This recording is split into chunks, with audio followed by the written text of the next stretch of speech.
the sun, very beautiful city, and with the hospitality of the Kenyans. Thank you, Honorable Speaker, and I want to ask them that they enjoy the warm welcome by the Kenyans. Thank you, Honorable Speaker. Thank you. Next order.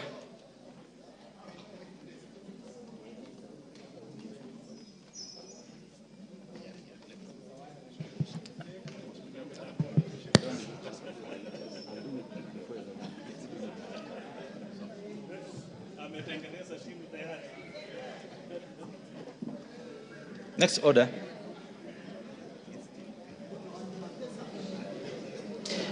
Order number 3, messages. Order number 4, petitions. Order number 5, papers. The Honorable Majority Leader. Oh, you're there. Honorable Speaker, I beg to lay the following papers on the table of the House. Today, Tuesday, November 12, 2024. 1, the National Assembly Annual Report of 2023-2024. Order, members, we shall listen to the leader in silence.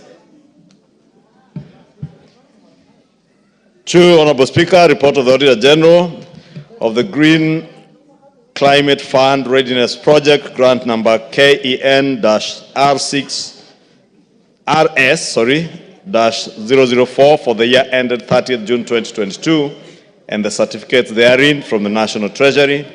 3, reports of the Auditor General and financial statements for the year ended 30th June 2021, 30th June 2022, 30th June 2023, and 30th June 2024. 30th June 2023, and the certificates therein in respect of the following: Sawagongo High School, 2, St. Francis Rangala Girls High School. Don't remember, it's Rangala. Rangala. St. Francis Rangala Girls High School. Honorable Speaker, you seem to know where the school is. Yes, I do. 3, Flamingo Secondary School. 4, Nia Girls High School. I know where that school is, Honorable Speaker. And 5, Hillcrest Secondary School. Thank you, Honorable Speaker. I have been to Nia Girls, Honorable Speaker. And the Soga girls too. First Lady, the chairperson of CIOC, the Honorable Muchomba. Then Muchomba, this is your opportunity. The member for Githunguri, the Honorable Muchomba, you got business this afternoon in the House. I hope you are aware.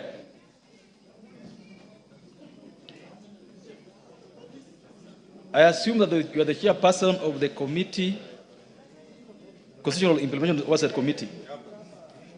Is that the position? Yes, sir. I'm ready to business. I'm ready for the business. Proceed. Honorable Speaker, I beg to lay the following papers on the table of the House today, Tuesday, 12th November 2024. The report of the Constitutional Implementation Oversight Committee on the participation in the collaboration and partnerships between the United Kingdom from 21st May to 28th May, and first report on the status of implementation of the Constitution by the following independent commissions. 1, Kenya National Commission on Human Rights. 2, the National Land Commission. And 3, the National Gender and Equality Commission. Thank you, Mr. Speaker. Thank you. You may lay the papers.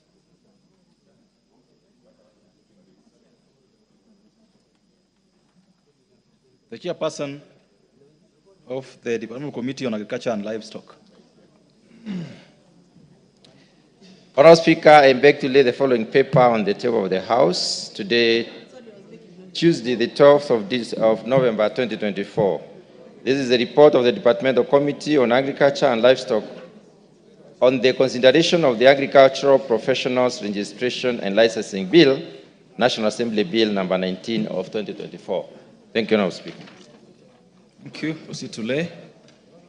The chairperson for the Departmental Committee on Trade, industry and cooperatives. Honorable Gakuya.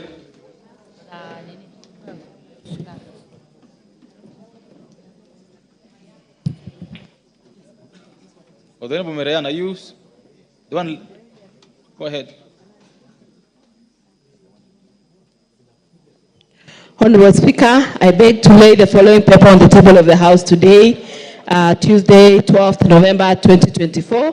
This is a report on the Departmental Committee on Trade, Industry and Cooperatives on its consideration of the Cooperatives Bill, National Assembly Bill number 7 of 2024. Thank you. Then finally, the chairperson for the Departmental Committee on Justice and Legal Affairs, Honorable Murugara.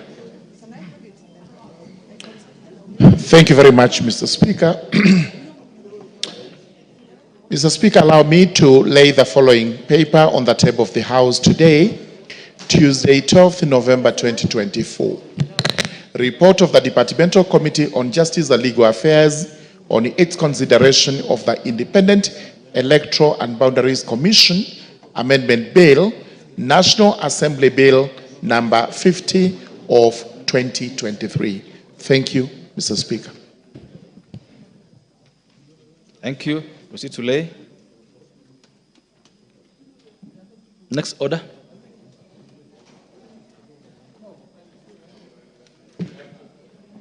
Order number 6, notices of motion. The member for Rangwe, you got a notice of motion. Give it a minute.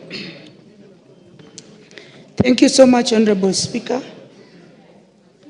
Pursuant to Standing Order number 33-1, I rise to seek leave for adjournment of the House in order to discuss a definite matter of urgent national importance regarding the implementation of Social Health Insurance Fund, otherwise called SHIF, which officially began in October 1st, 2024. Honorable Speaker, the Social Health Insurance Fund is designed to promote universal health coverage by ensuring all individuals and communities have access to essential quality health services, from health promotion and prevention to treatment, rehabilitation, and palliative care without facing financial hardship. While the objectives of SHIF are commendable, Honorable Speaker, as it aims to bridge critical gaps in health access, the rollout has encountered significant challenges that undermine its effectiveness. Honorable Speaker, in the past 1 month, many patients requiring urgent essential treatment, such as cancer and renal care, have experienced severe delays in treatment despite being prior contributors to the defunct National Health Insurance Fund. In addition, Honorable Speaker, healthcare facilities have raised concern on the inadequate funding and delayed disbursements by the Social Health Authority, resulting in financial constraints that hinder their ability to provide critical services. Sadly, due to the technical issues encountered on the SHIF portal, many patients are being forced to pay out of pocket, imposing further financial strain on those who cannot afford such expenses and endangering their lives by delaying life-saving treatment. Speaker, it is against this background that I seek leave of the House to discuss this matter of national importance with a view to exploring possible and lasting solutions. You can go in low tones. Thank you, Honorable Speaker.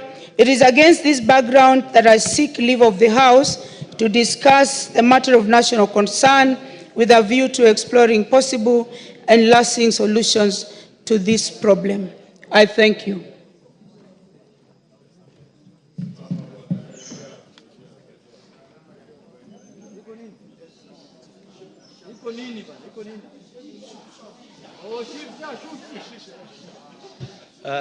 Honorable members, the motion just given notice of is to discuss the state of order.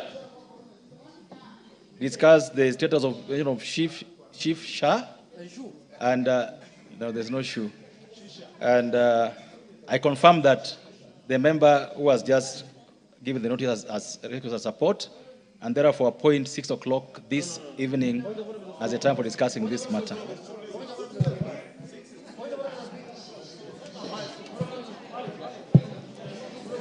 Order of order, Honorable Junet. Mr. Speaker, this is a very, very important matter. It's a matter of national importance, Mr. Speaker. This is a matter that is touching the lives of Kenyans, Mr. Speaker. And this is a new program that the government is implementing. And the laws that are being used to implement this program, Mr. Speaker, were passed by this House. All the laws, all the 3 sets of laws, Mr. Speaker. Mr. Speaker, 6 o'clock is the happy hour. You know where people are, members of the House, Mr. Speaker, at 6 p.m. They are somewhere there. I don't want to mention the name where they are, Mr. Speaker. There is no serious business we can discuss at 6. You know they have retreated. You know where they retreat? At 6 o'clock, Mr. Speaker. Let us give this important matter, Mr. Speaker, some good time, Mr. Speaker. Like from 4:30, I propose to 7 o'clock, Mr. Speaker.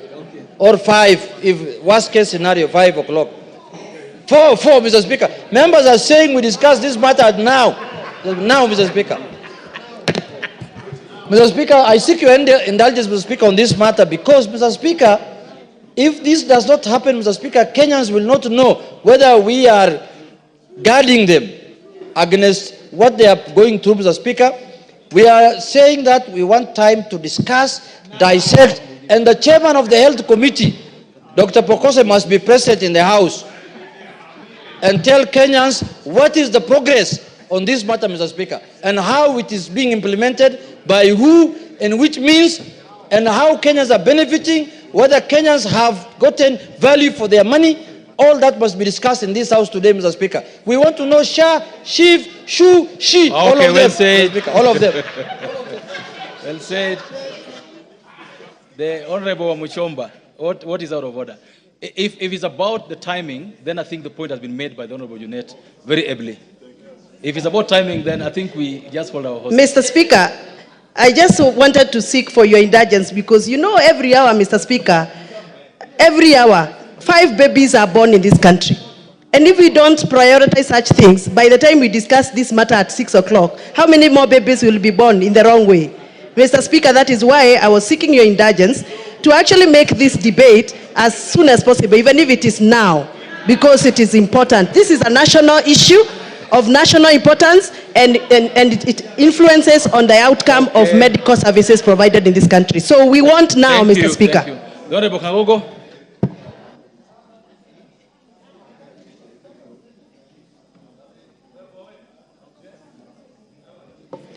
Yeah, thank you, Mr. Speaker. Mr. Speaker, I want to thank the Honorable Lillian Koko for bringing this very important issue. Mr. Speaker, I want to join my colleagues to say this is a very serious issue of national importance.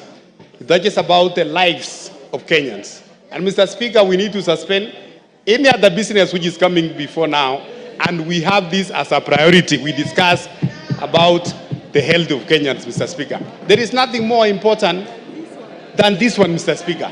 It touches about the lives of our people. Let's discuss it now. Thank you. I think I'll make a guiding on this. Honorable members, if you look at the order paper and the business we have there, this is the direction I'm going to give, that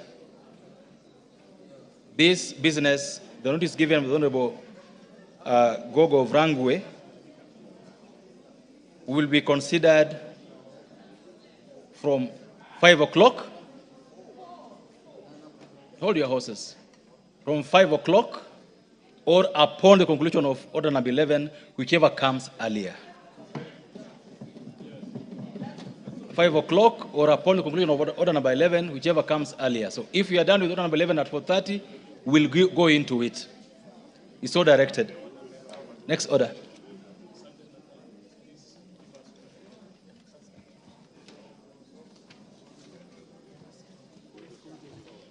Order number 7, questions and statements. Members, I just want to request members who have their questions in the order paper to be as brief as possible. And in view of what I've just directed now, I will not allow any comments on requests for statements. So I will start with the Honorable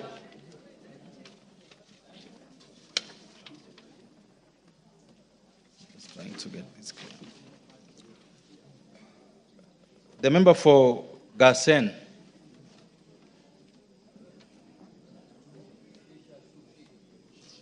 Go ahead.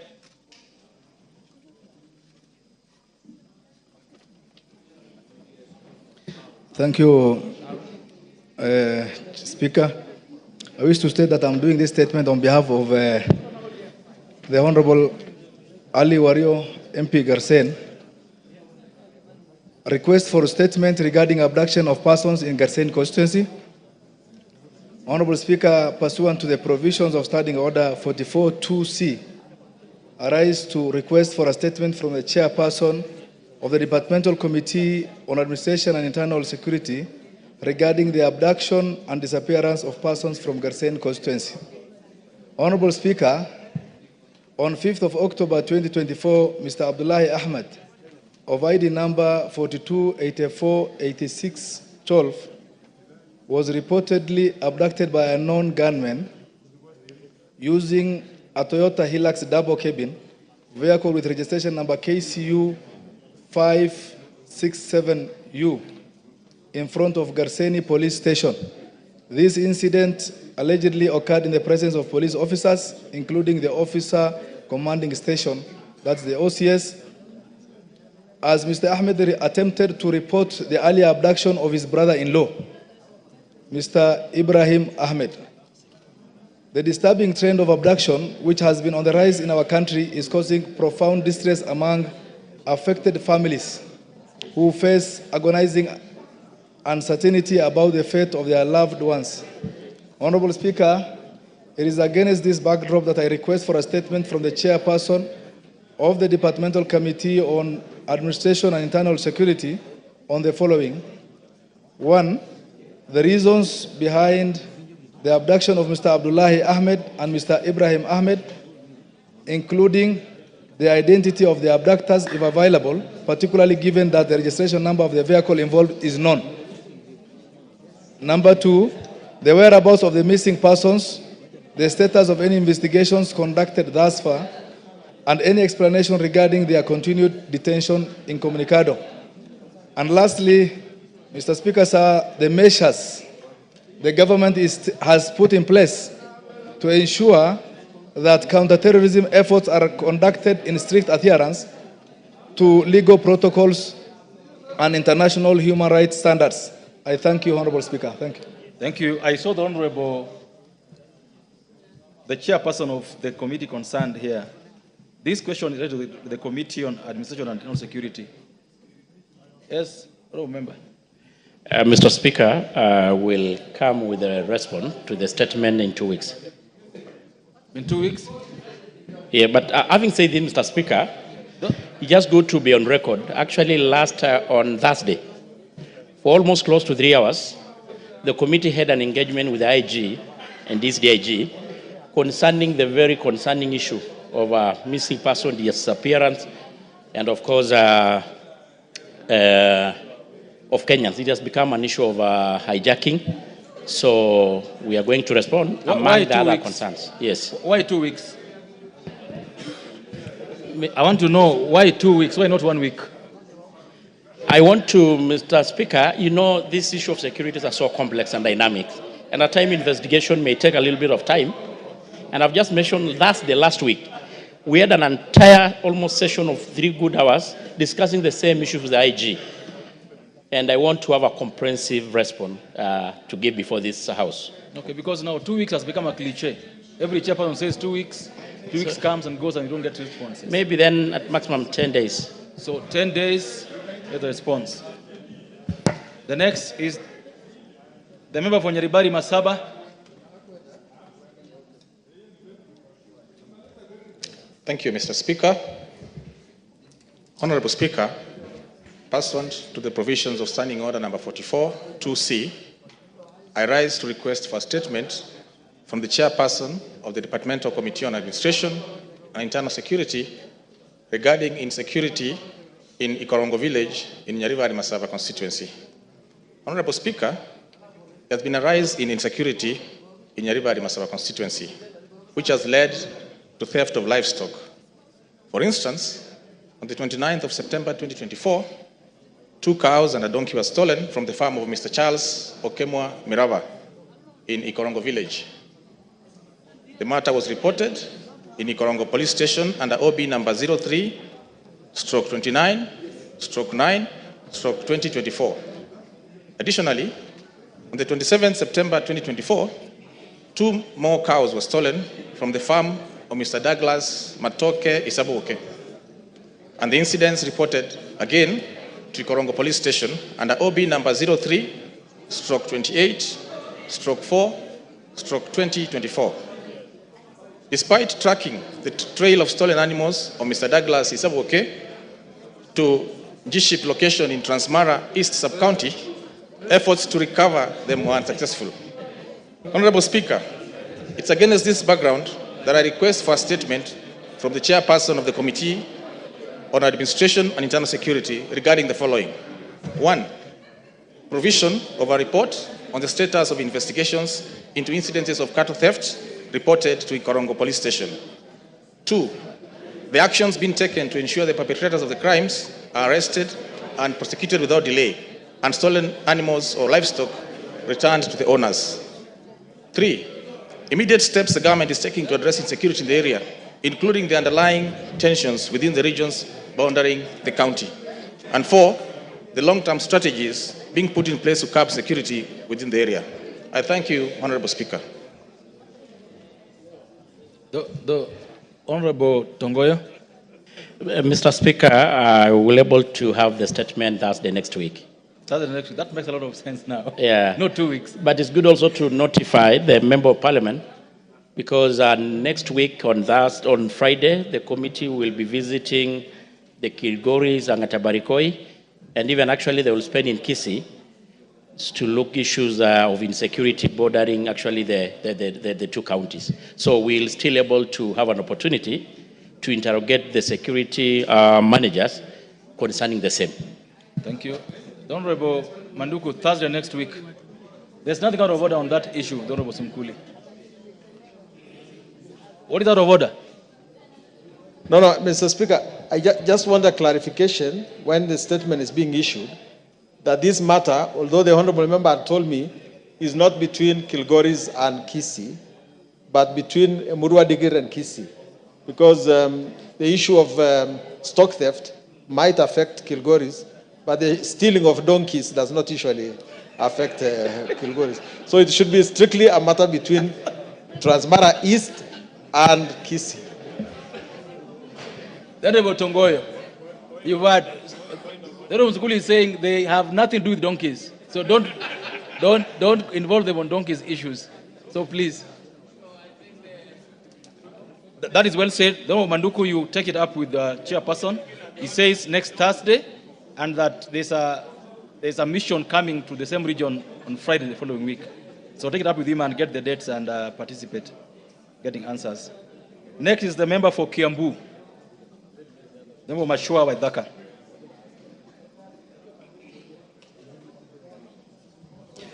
Thank you, Honorable Speaker. Request for statement regarding arrest of Mr. James Kariuki, a Kenyan citizen in the United Arab Emirates. Honorable Speaker, pursuant to the provisions of Standing Order 44-2C, I wish to request for a statement from the chairperson of the Departmental Committee on Defense, Intelligence and Foreign Relations regarding the arrest and prolonged detention of Mr. James Kariuki in Dubai, United Arab Emirates. Honorable Speaker, on 13th March 2020, several documents, including an Emirati identification card belonging to Mr. James Kariuki of passport number AK0550628, then based in Dubai, UAE, was stolen in a dubious recruitment process. He thereafter reported the incident to Naif police station in Dera City, Dubai, but to no avail. On 4th August 2020, while in the airport waiting to board a flight to Kenya, he was arrested by officials who accused him of fraud and obtaining money under false pretenses, as his documents had been used to defraud several victims in Dubai. His detention has persisted since then, as the authorities require him to pay 2 million dirham to secure his release. During his detention, a fraud incident occurred where his documents were used, but this was not enough to secure his release. Honorable Speaker, it's against this backdrop that I request a statement from the chairperson of the Departmental Committee on Defense, Intelligence, and Foreign Relations on, 1, the current status and condition of Mr. James Kariuki, who is detained, and any assistance granted to him. 2, a report on the investigation into the loss of identification documents belonging to Mr. James Kariuki, which was reported at Naif Police Station, including the unauthorized use of criminals while he was in custody. 3, steps taken to provide consular support and ensure communication between the detained individual and his family in Kenya. And 4, diplomatic measures being taken by the government to engage with UAE authorities to resolve this matter and to ensure his repatriation to rejoin his family. Thank you, Honorable Speaker. Thank you. Chairperson of the Committee on Defense and Foreign Relations.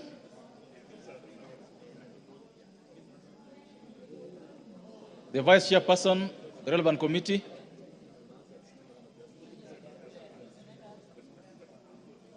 The Majority Leader. This is a very urgent question that requires immediate action. And we can't see the chairperson, we can't see the vice chairperson. The Honorable Majority Whip, you have to take up this matter. Yes, I will. And you don't just have to take it up, you have to also give us the timeline within which you will take it up with the relevant committee. I will discuss with the chair, and I believe within the next 2 weeks, the committee should be ready. The Honorable Member from Kiambu, take it up with the Majority Whip so that the relevant committee is informed accordingly. Thank you, Speaker. Thank you. The next is the member for Kitui Central. The member for Kitui Central, Dr. Makali Mulu. Yeah, thank you, Honorable Speaker. Honorable Speaker, I request for a statement regarding status of compensation to Master Simon M. Mwema for injuries sustained following electrocution from Kenya Power Lines. Honorable Speaker, pursuant to the provision of Standing Order 44.2c, I wish to request for a statement from the chairperson of the Departmental Committee on Energy regarding status of compensation to Master Simon Mwema due to the spear injuries suffered following electrocution from electricity power lines at Chedhani Primary School in Kitui County. Honorable Speaker, on 16 December 2017, a tragic accident occurred where a minor, Master Simon Mwema, was struck by a live and hanging power line at around 6:30 p.m. while playing around Chedhani Primary School. He received treatment at Mwingi Level 4 Hospital and later was transferred to Kenyatta National Hospital, where he remained under care until 29th May 2018. During this period, Honorable Speaker, his situation deteriorated significantly, ultimately requiring the amputation of his upper limb. The incident had been duly reported at Mwingi Police Station via OB 23/17/2/2017 and the Kenya Power offices in Mwingi. where officials assured the family that a thorough investigation would be undertaken. However, despite several follow-up visits by the family seeking assistance, KPLC has taken no substantive action, Honorable Speaker. The unfortunate incident caused permanent physical disability on the minor and has resulted in psychological trauma and financial hardship for the family. Honorable Speaker, it is against this background that I request for a statement from the chairperson on the Departmental Committee on Energy on the following. Roman 1.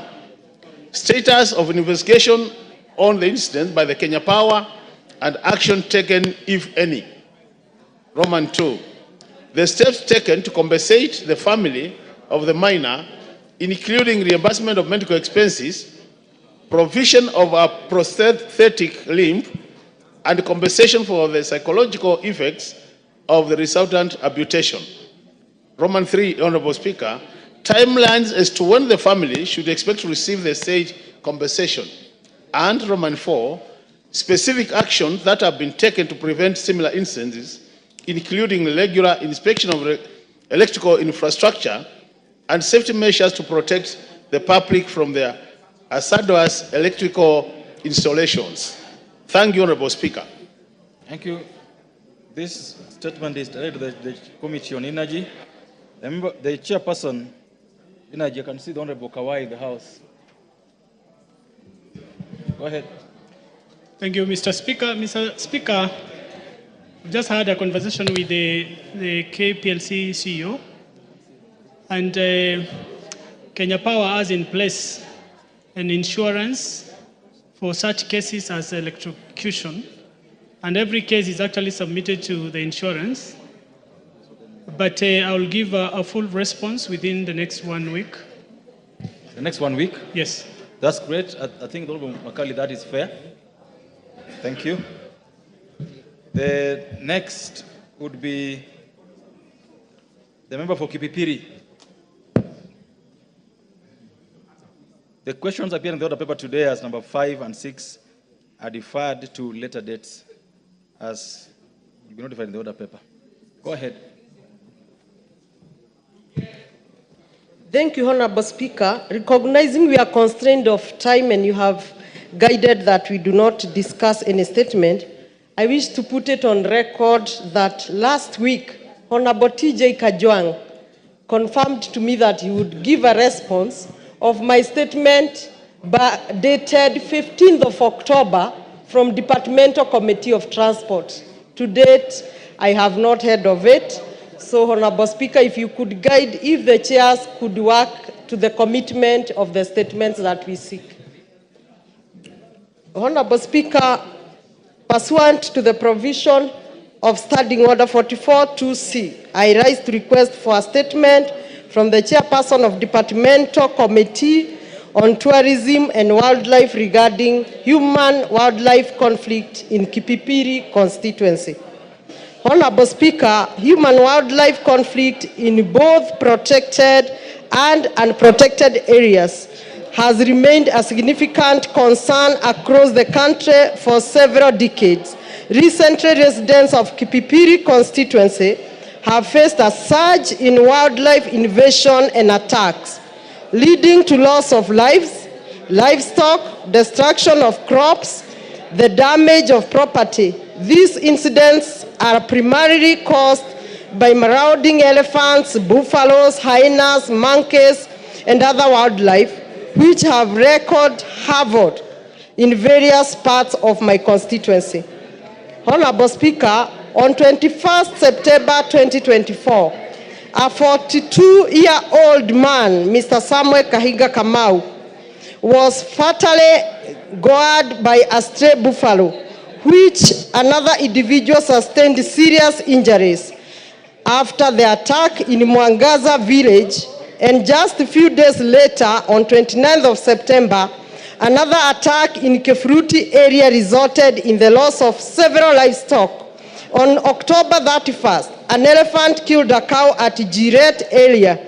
Most recently, on 5th of November, residents of Demi have lost 4 livestock in yet another wildlife attack. This increasing invasion have instilled a deep sense of fear among the residents. Honorable Speaker, the losses incurred due to these incidents are profound, as the value of human life is immeasurable. The damage to crops and loss of livestock caused by these recurrent wildlife attacks have plunged the residents into economic distress, given their heavy reliance on crop farming and animal husbandry for their livelihood. Human-wildlife conflict not only disrupt local subsistence and industrial economic, but also accelerate the decline of wildlife population. Honorable Speaker, it is against this background that I seek a statement from the chairperson of Committee on Tourism and Wildlife on the action being taken by the ministry to, 1, mitigate the human-wildlife conflict in Kipipiri constituency and assure residents of their safety and security of their property.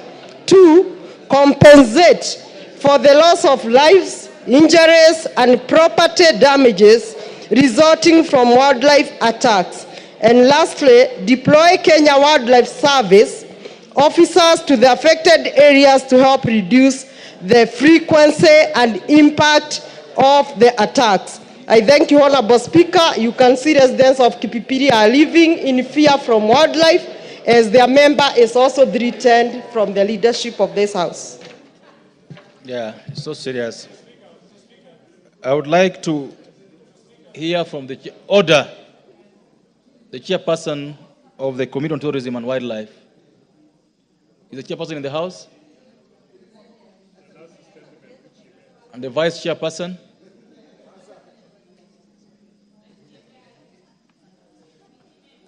You know, members, we've advised chairs to be in the House. The Honorable Majority Whip. Honorable Speaker, it's unfortunate that the chair and the vice chair are not in, and we need to be serious and be committed to our task.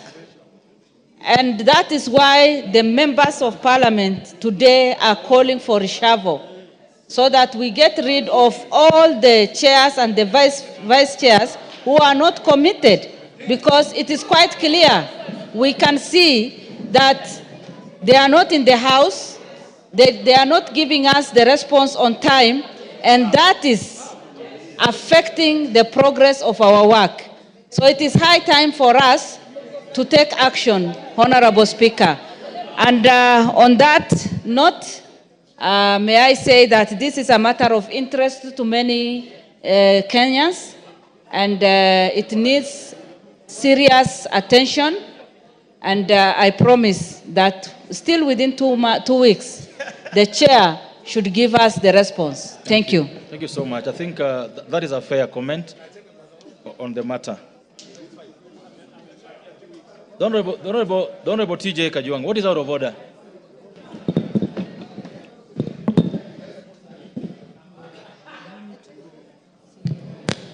Mr. Speaker, sir. Mr. Speaker, sir, you... Am I audible?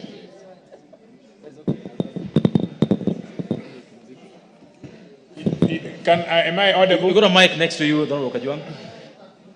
Mr. Speaker, sir, you heard the member of Kipipiri mention my name. May I confirm to her, Mr. Speaker, sir, that I keep my promises and I'm up to the task. And I also keep my professional undertaking. I made a commitment to her, a professional undertaking, that we will respond from the Committee on Transport to her question in the shortest period of time. I can confirm to her that on Thursday, afternoon of Thursday, she will have her response, adequate response on that day. Thank you, Mr. Speaker. Thank you. We are not going to be debating questions this afternoon or statements. The next person, member of parliament, to raise a statement is the member for the nominated member, the Honorable Irene Mayaka. Thank you, Honorable Speaker. Honorable Speaker, I rise to request for a statement regarding the declaration of protected areas in Nyamira County. Honorable Speaker, pursuant to the provisions of Standing Order 44-2C, I rise to request for a statement from the chairperson of the Departmental Committee on Tourism and Wildlife regarding the declaration of certain areas in Nyamira County as protected areas and national monuments. Honorable Speaker, tourism is a key driver of our economy and a significant contributor to economic activities.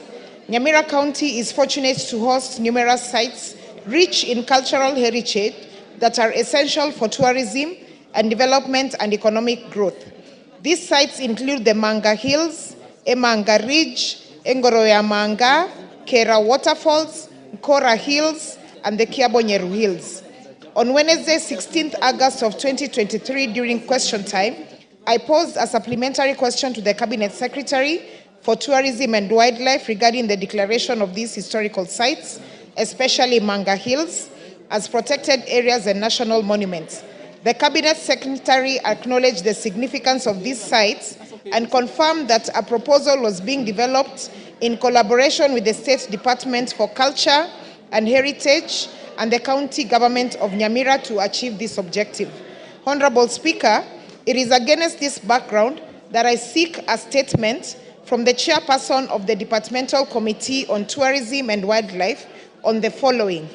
A comprehensive report on the progress made by the Ministry of Tourism and Wildlife in implementing the undertaking by the Cabinet Secretary on Wednesday, 16th of August 2023, including specific timelines for the completion of the said process. And B, a report on the number of heritage sites in Nyamira County that are currently receiving support from the Tourism Fund. I thank you.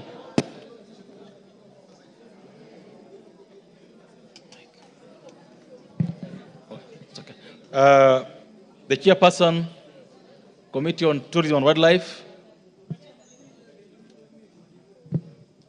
Thank you, Mr. Speaker. I'm the Vice Chair, the Committee of Tourism and Wildlife, and I've had the two questions asked by the two members, and it's good to confirm that we are really trying to deal with the issue of human-wildlife conflict, and we are doing our best. We have had interventions with the ministry and what they are doing, and we promise in the next 2 weeks we'll be able to bring a response to this House in regards to the two statements and the question that has been asked by the member of Kipipili, Mheshimiwa Wanjiku Moya. Thank you, Mr. Speaker.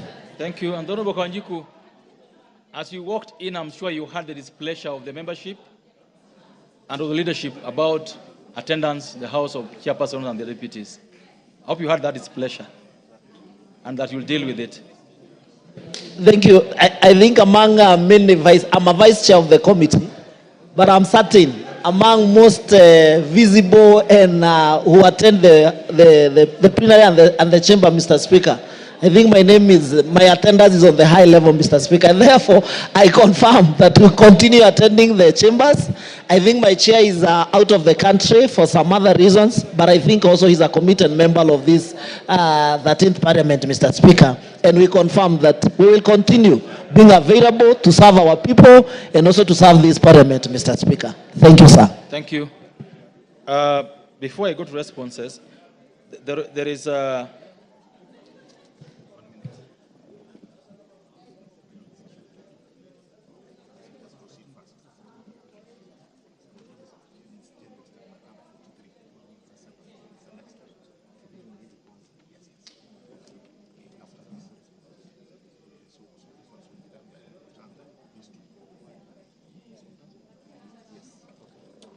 Oh, members, there are responses to be issued by the Committee of Transport and Infrastructure, and the first response would be to a statement requested by the Honourable Member for Matuga, the Honourable Tandaza Sawa. So I'll give this chance to the member, to the chairperson of the Committee on Transport and Infrastructure. The Honourable Zahir, I'm told you are in charge of this. The Honourable Zahir Janda, I'm told you're in charge of this. Are you? Thank you, Honourable Chair. I'd like to make a response to a statement on behalf of my chair of the Transport and Infrastructure Committee. So, Honorable Chair. Order. I'm informed that the Honorable Tandaza is not in the House. I don't know that he assigned that to any other member. If not, then you pen the question. You table the response. He will look at it when he comes to the House next. Honorable Speaker, I also have a statement for... Yes, we're going to do that one next. The member for Saboti. Member for Saboti in the House. Honorable Hamisi. These responses will be tabled accordingly, and members thereof lose any right to come and demand for them on the floor of the House. So the responses to those two questions have been tabled by the member, by the chairperson of the Committee on Transport and Infrastructure, and will be dealt with accordingly. Thank you.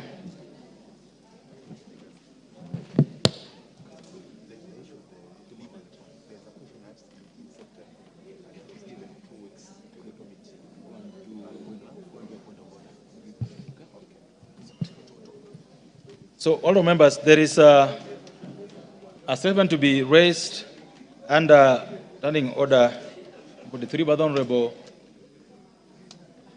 Member for Bomet, Honorable Lynette Toto. This is your opportunity.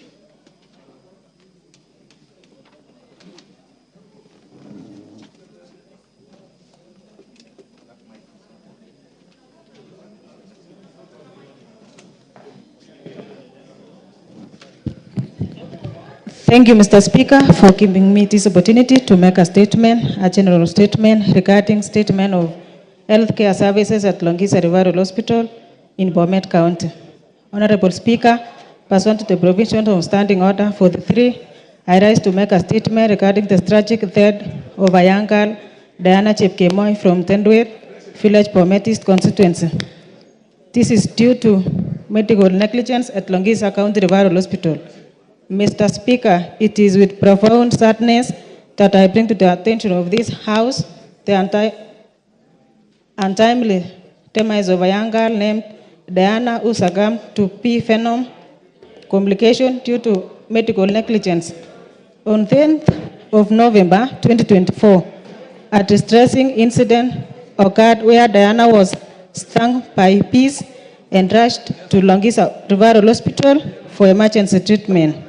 On arrival, she was left unattended for more than 5 hours at the hospital with reports of demands for payment during a life-threatening emergency. Sadly, she lost her life while being transferred to Tenwek Hospital for special treatment. This incident represents a violation of constitutional right to the highest standard of health as enriched in Article 43. 1A of the Constitution. Honorable Speaker, this tragic incident has also exposed deeper systematic issues within our healthcare system. The Medical Practitioners and Dentists Act, alongside other health regulation, places a duty on healthcare professionals to provide urgent care. The tragic loss of the young girl at Longisa County Referral Hospital is heartbreaking and ought not to happen again. Honorable Speaker, as we seek justice for Diana's family and accountability for this tragic loss, I urge this House to consider immediate intervention to address these systematic failures. The people of Bomet County, and indeed all Kenyans, deserve access to quality healthcare services delivered by professionals in well-equipped facilities. We must ensure that such preventable losses of life do not recur in our health institution. Thank you, Mr. Speaker. I wish to donate my minutes to the county, to Member of Parliament, Richard Yegon. Thank you, Mr. Speaker. You don't have any minutes to donate to anybody. Honourable members, you've heard what the Honourable Toto says happened at Longisa. All of us watched news and horror. We'll not debate this, but I'll give a chance to the member for Bomet East to say something. And before we...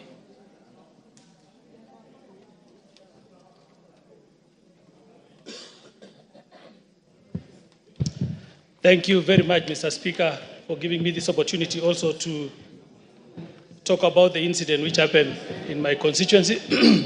Honorable Speaker, may I take this opportunity to sincerely convey my heartfelt condolences to the family of the young innocent child.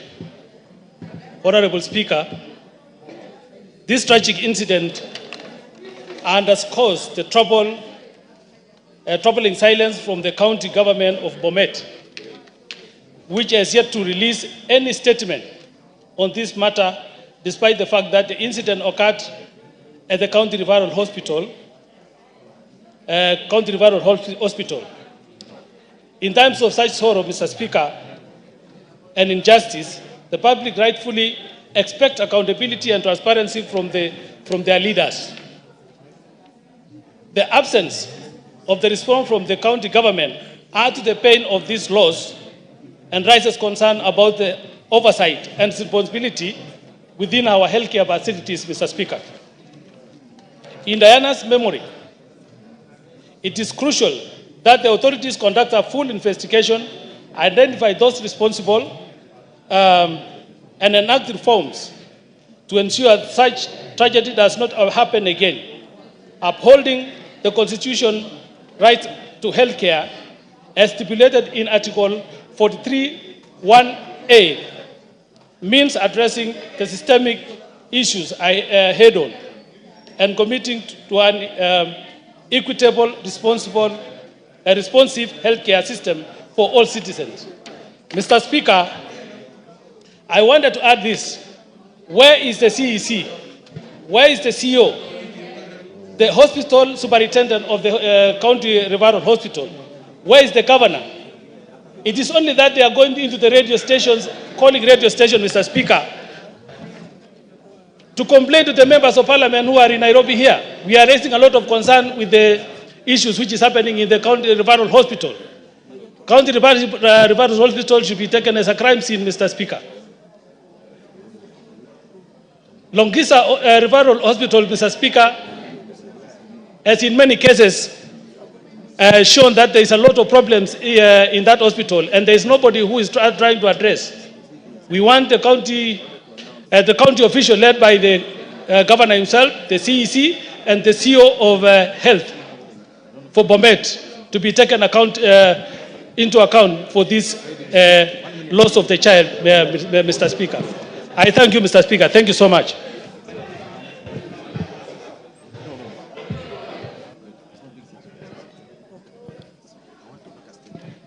Thank you. Honorable members, I think that marks the end of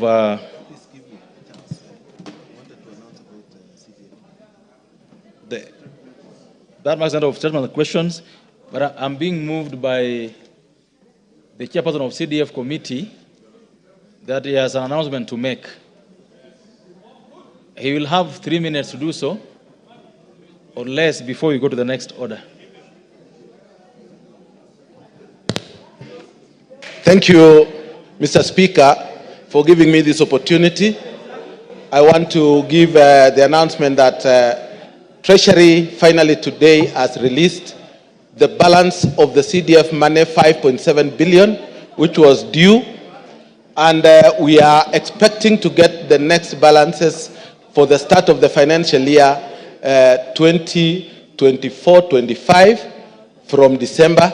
So I want to ask members, as you go back to your constituencies, please make sure you do also ask your committee to do audits to make sure that there is no money remaining in the board which is due for development to their constituencies. The more they stay here, the more we lose as members, or your constituent lose a lot, because we require you to finish this grade 9 classroom, grade 9 report to school. They do not go under trees. They will go to classes which have been done by the National Government Constituency Development Fund. So I want to wish each one that may you do a good job and submit your proposals as soon as possible for 2024-25 financial year. Thank you, Mr. Speaker. Thank you. The member carrying his hands up. Don't you have a card? We cannot see you. Go ahead. We cannot see. You don't have a card. Oh, thank you, Mr. Speaker, for the opportunity. And sorry, I want to take you back a bit on the request for statements that have been made by my colleagues regarding the human-wildlife conflicts. Mr. Speaker, in the month of September, I think around 18th there. Order.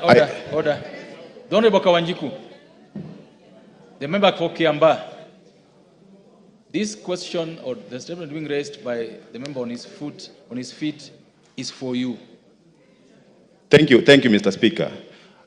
On the 18th of September, or thereabout, I did ask for a statement in this floor of the House regarding the human-wildlife conflict in Bamba and Ganze constituency. I had said that we are suffering an invasion by elephants who have left the Tsavo East National Park, and they have invaded areas where people are living. And the chairman of the committee had promised me that he will be giving a statement in this House in 2 weeks' time. But up to now, it's around almost 2 months, and we have not had anything from the committee.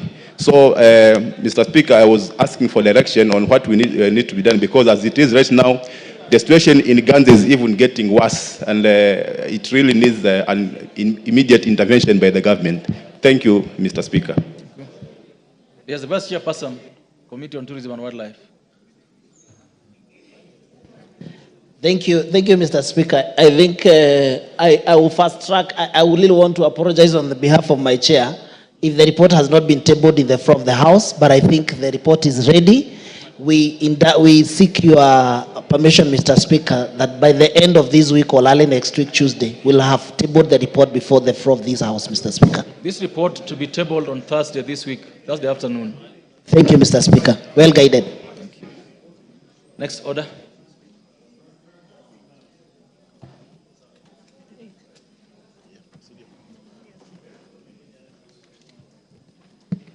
Order number 8, the Kenya Roads Board Amendment Bill, National Assembly Bill number 18 of 2024.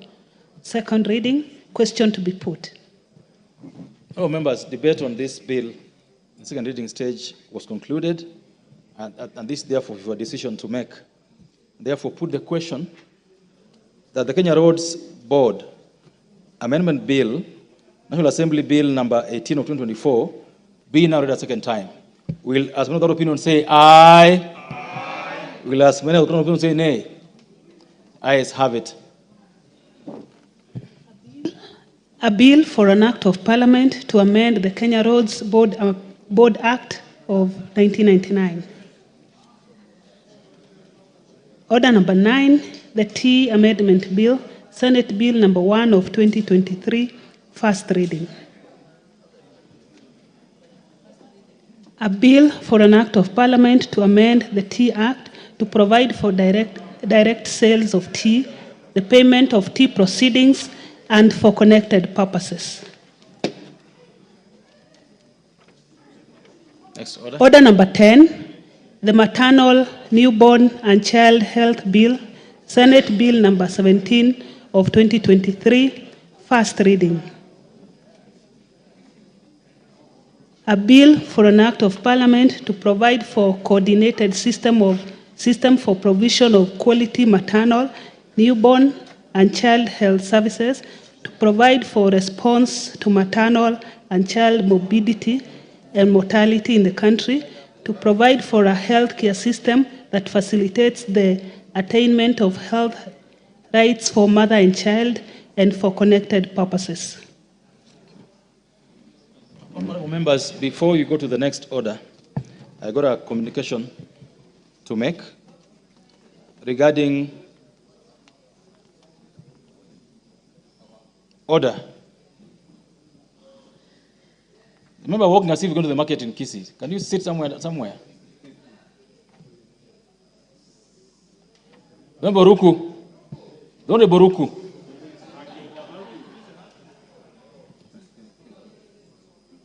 Members, this is a contribution regarding the withdrawal of specific provision contained in the statute law, Miscellaneous Amendment Bill, National Assembly Bill number 67 of 2023, which we'll consider shortly in the committee of the whole House.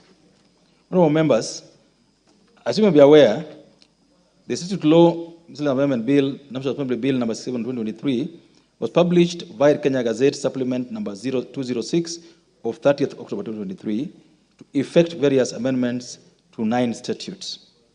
The bill, which is sponsored by the Leader of Majority, was read a first time on 15th November 2023, and thereafter the bill was referred to various departmental committees for consideration of relevant provisions in accordance with the respective mandates, with the lead committee being the Departmental Committee on Legal Affairs, Justice and Legal Affairs. The committees tabled their respective reports on the bill in the House on 15 February 2024. Thereafter, the bill was considered and passed by the House at second reading on Wednesday, 12th June 2024, and committed to a committee of the whole House. Indeed, as you may be aware, you have noticed, on today's order paper, the bill is scheduled for consideration in the committee of the whole House under order number 11. Honorable members, before the House proceeds to consider the bill in the committee of the whole House, I wish to notify the House that I have since received a request from the sponsor of the bill, that is the Leader of Majority Party, via a letter dated 11th November 2024, seeking my consent for the withdrawal of the proposed amendments relating to sections 186, 4, and 6F of the Children's Act, Cap 141, as contained in the bill. The amendments proposed the deletion of provisions which prohibit the court from granting a sole male applicant and foreign applicant adoption of a child. In the letter, the Leader of Majority states that the import of the proposed amendments with the said provisions necessitates further consultations and engagements with relevant stakeholders. Honorable members, having considered the justification by the Majority Leader, I have acceded to his request to withdraw the provisions relating to section 186(4) and 6F of the Children's Act, Cap 141, as contained in the statute law, Miscellaneous Amendment Bill, National Assembly Bill number 67, 2023. In this regard, the bill will therefore be proceeded with the committee of the whole House without reference to the withdrawn provisions and will be considered as though the withdrawn provisions was not part of the bill ab initio. The House is accordingly guided. Thank you.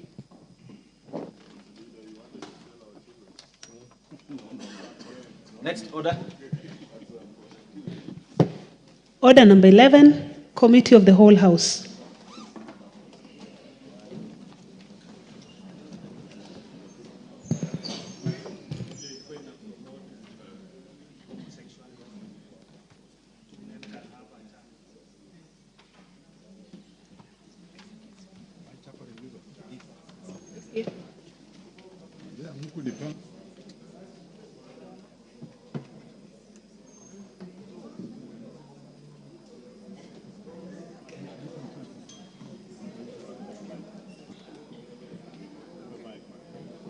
Thank you, honorable members. You may take your seats as we go to the committee of the whole House. And please, I would advise you stick. The omnibus is usually a very important bill, and your interest must be inside here. Okay.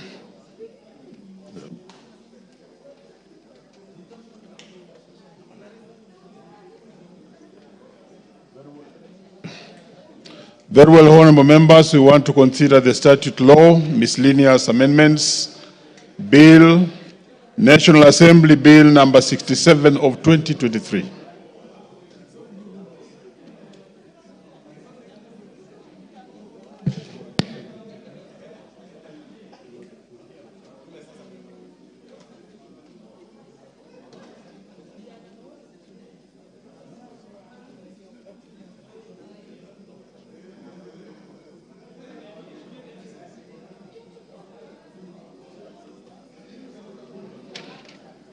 Okay, honorable members, following the Speaker's direction, we are not going to consider the provisions relating to the Children's Act number 29 of 2022 as directed by the Speaker because it's already withdrawn by the Leader of Majority.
provisions relating to Copyright Act.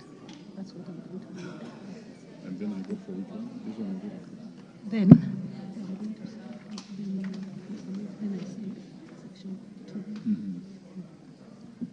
And then I say what? This is provisions relating to Copyright Act. This is what I'm going to read.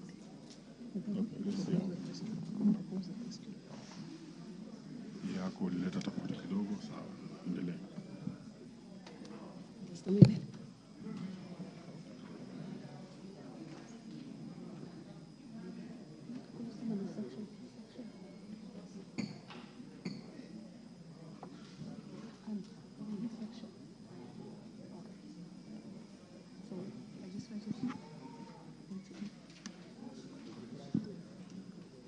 It's okay. Schedule. Provisions relating to the Copyright Act, number 12 of 2001.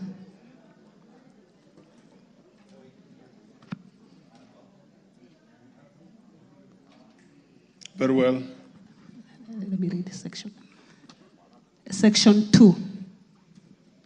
I propose the question that provisions relating to the Copyright Act number 12 of 2001 be amended as proposed in section 2. There's an amendment to this, and therefore I bring the chair. Which chair is the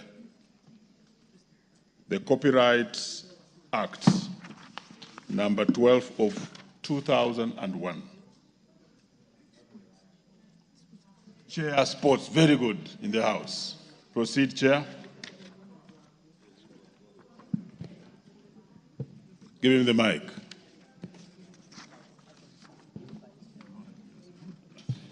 Thank you, Honorable Chair. I beg to move that the schedule to the bill be amended as it appears in the order paper. The justification, or before I get there, is by deleting the proposed amendments to section 2. The justification, Chair, the bill proposes to amend the definition of the term collective management organization so as to include the negotiation of license fees as one of the objects of the collective management organization. Section 33(9) of the Act provides that a license to copyright work may be granted by the owner of the copyright. Further, Section 33A of the Act... Order, Honorable Chair. Let's deal with Section 2, and then we shall give you a chance. Thank you. Very well, honorable members, I propose the question that Section 2 be amended as proposed by the Chair.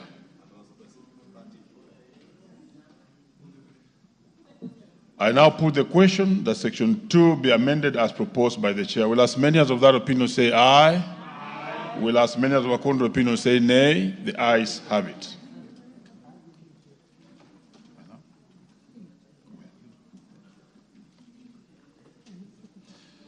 Honorable members, I now put the question that the provisions relating to Section 2 be part of the bill. Will as many of that opinion say aye? Aye. Will as many of the contrary opinion say nay? The ayes have it.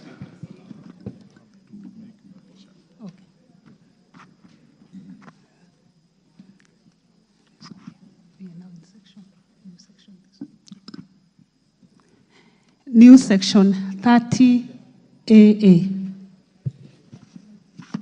I propose the question that the provisions relating to the new section, I'll take it again.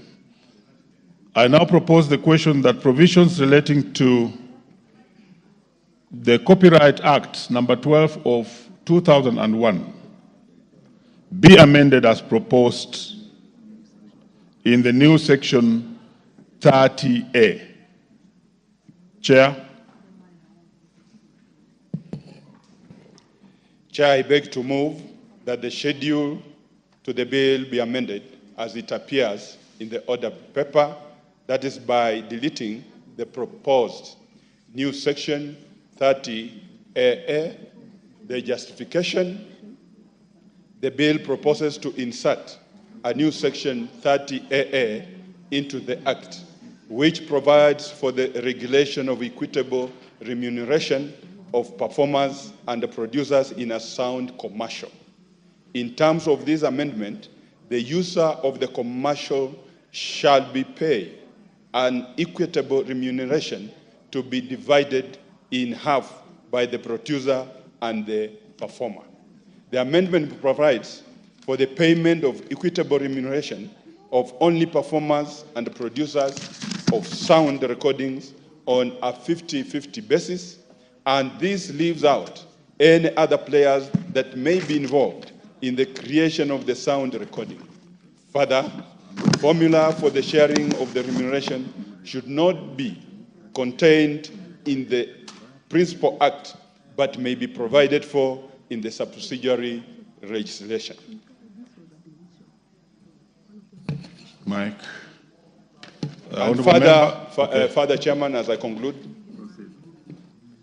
the High Court in the Constitution Petition number 5 of 2016 in Malindi ruled that Section 30A of the Copyright Act, being the proposed new Section 30AA, was unconstitutional because it limited the rights of the artist to choose how their royalties are to be paid and therefore limited their freedom of association. Honourable members, I now propose the question that Section 30AA be deleted as proposed by the Chair. Honourable members, I now put the question that Section 30AA be amended as proposed by the Chair. Will as many as of that opinion say aye? Will as many as of the contrary opinion say nay? The ayes have it. That was a deletion, so we proceed.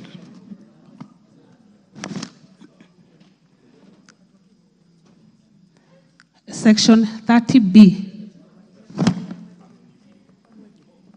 Honourable members, I propose the question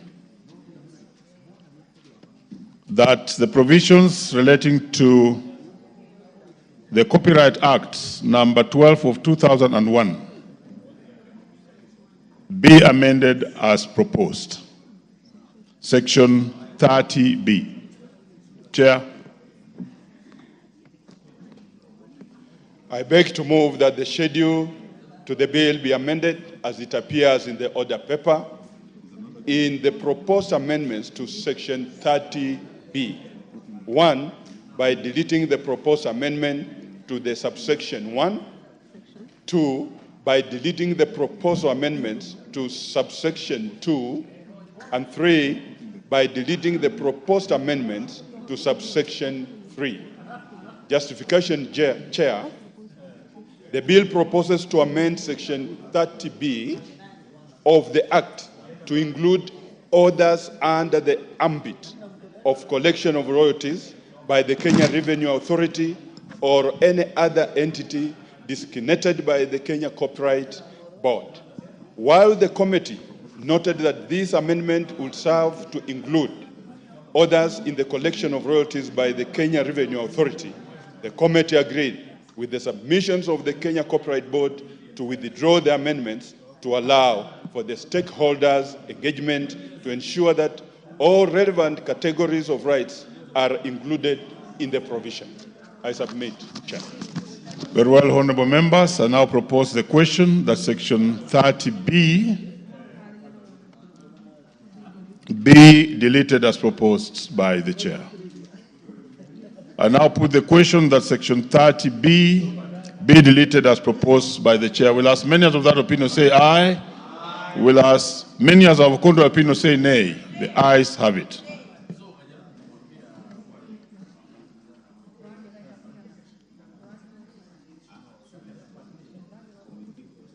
I now put the question that Section 30B be I'll take it again. I now put the question that Section 30B, relating to the Copyright Act, Cap 12 of 2001, be deleted as proposed by the chair. Will as many of that opinion say aye? Will as many of the contrary opinion say nay? The ayes have it. Section 46. I propose the question that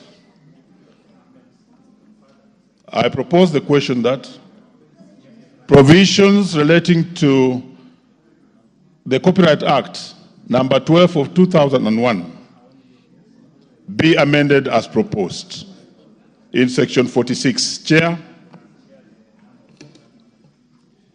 Thank you, Chair. I beg to move that the schedule to the bill be amended as it appears in the order paper in the proposed amendments to section 46.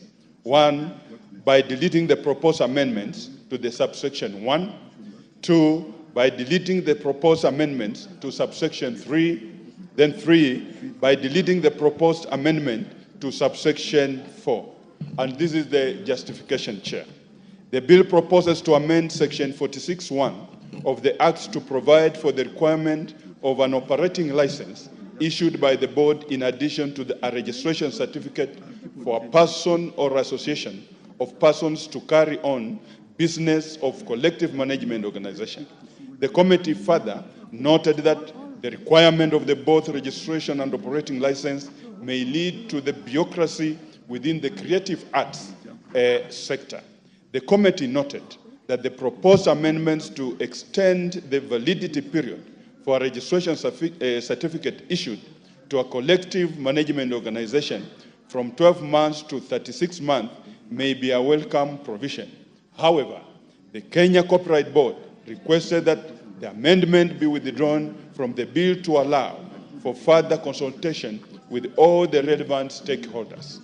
Chair, the proposed amendments to section 46(4) to provide that the board may approve a collective management organization if it is satisfied that the body is a company limited by guarantee and incorporated under the Companies Act of 2015, and that additionally the company is registered as a collective management organization by the board, amounts to a conflict and would amount to increase in bureaucracies in the registration of the collective management organization. Finally, Chair, the proposed new subsections, providing that where a collective management organization license is revoked, the board shall appoint an agent to hold monies until the license is reinstated or a new organization is licensed by the board, would result in implementation and accountability challenges. I submit, Chair. Honorable members, I now propose the question that section 46 be amended as proposed by the chair. Honorable members, I now put the question that section 46 be amended as proposed by the chair. Will as many of that opinion say aye? Will as many of the contrary opinion say nay? The ayes have it. Section 46A. Honorable members, I now propose the question that provisions relating to the Copyright Act number 12 of 2001 be amended as proposed. Proposed in section 46. Chair.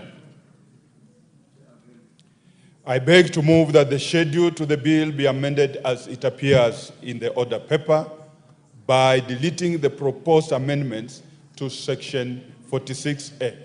Justification, Chair, the bill proposes to insert new subsection into section 46A, which provide for the power of licensed collective management organization to appoint an agency to collect and distribute royalties on its behalf through the National Rights Registry.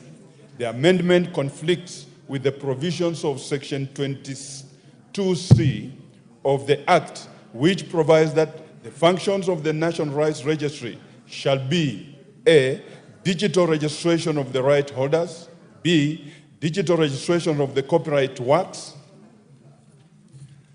C, authentication and authorization for consumers of rights works. D, media monitoring registered copyright works. E, tracking, monitoring, and the dissemination of data or logs related to access of registered copyright works. And finally, any other functions that may be assigned by the board. The National Rights Registry is not involved in the collection and the distribution of royalties. I submit. Honorable members, I now propose the question. That's section 46.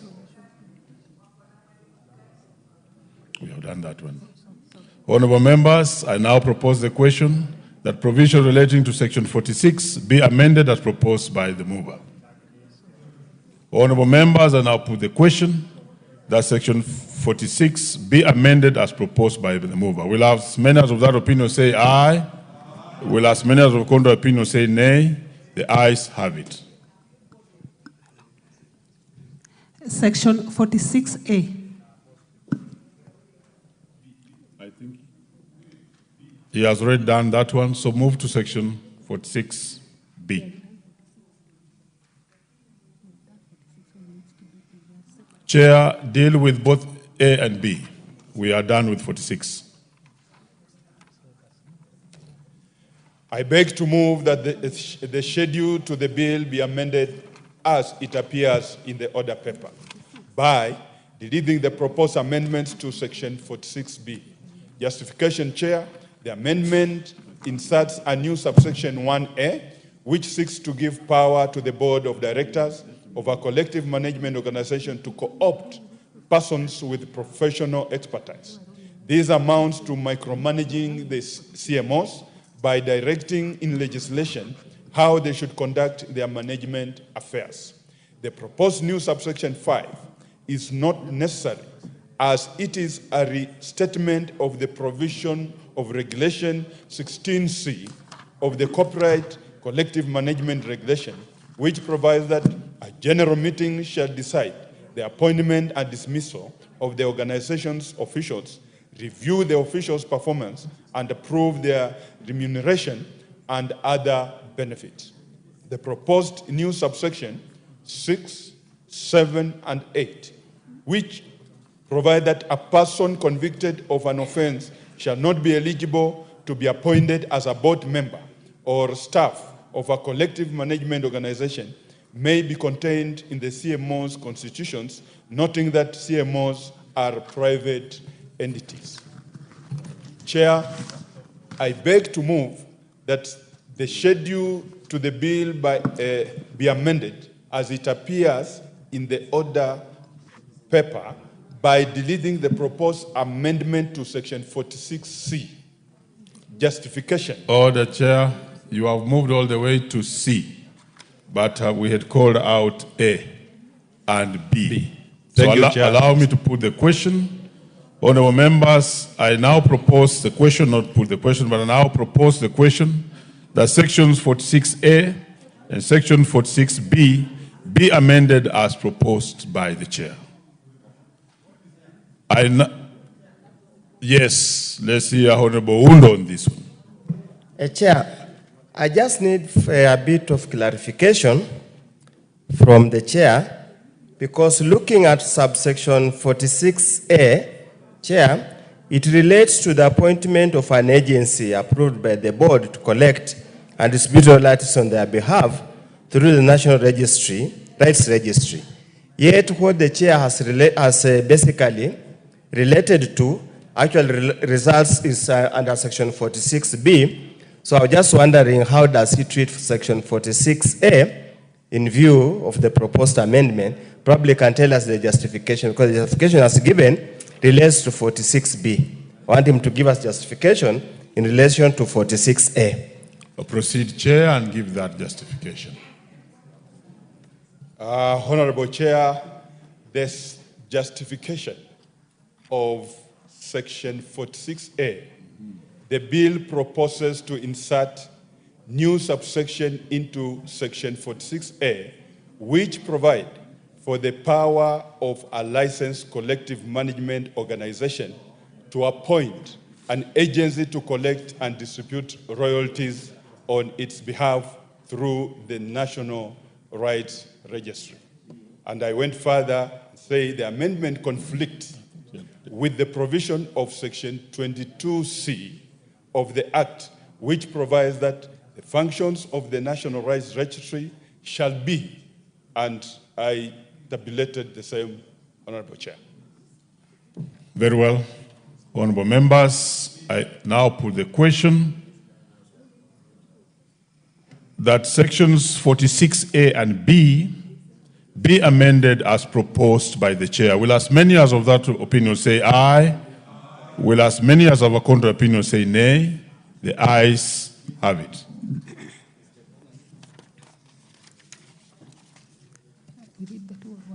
Section 46C.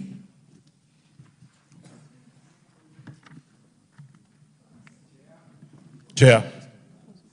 Oh, let me first propose the question that provisions relating to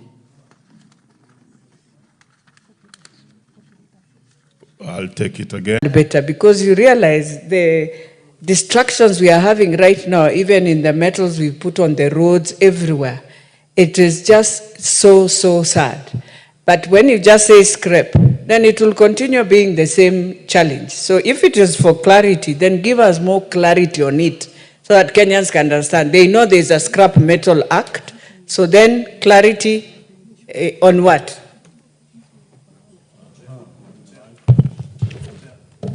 Let's hear the majority leader. Thank you, Honorable Chair. I think just to make it clear to Honorable Elachi, the definition of scrap metal is already contained in the Act. And in actual sense, what the chair is trying to do now is to delete the words of used automobile. For instance, you discover in almost all parking yards in government offices, they are used automobiles. Therefore, if you use used automobile as a scrap metal, people will go and park cars today and tomorrow they will sell them as scrap. That is why the definition now, within the definition for scrap metal for used automobile, is being deleted to now use the word discarded. A discarded automobile that is not in use.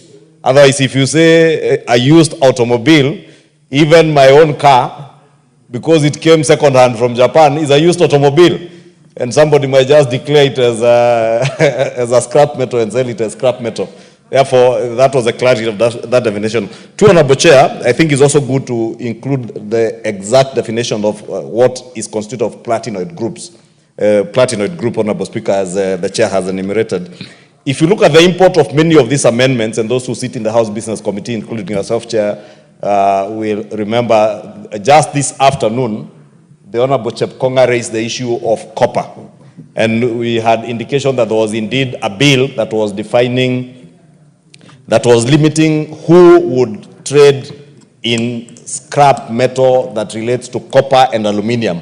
And these amendments are actually in these miscellaneous statutes, that it will now be possible to protect our transformers, our other installations, including rail guards that are made some from aluminium, and people vandalize this critical government infrastructure, including transformers.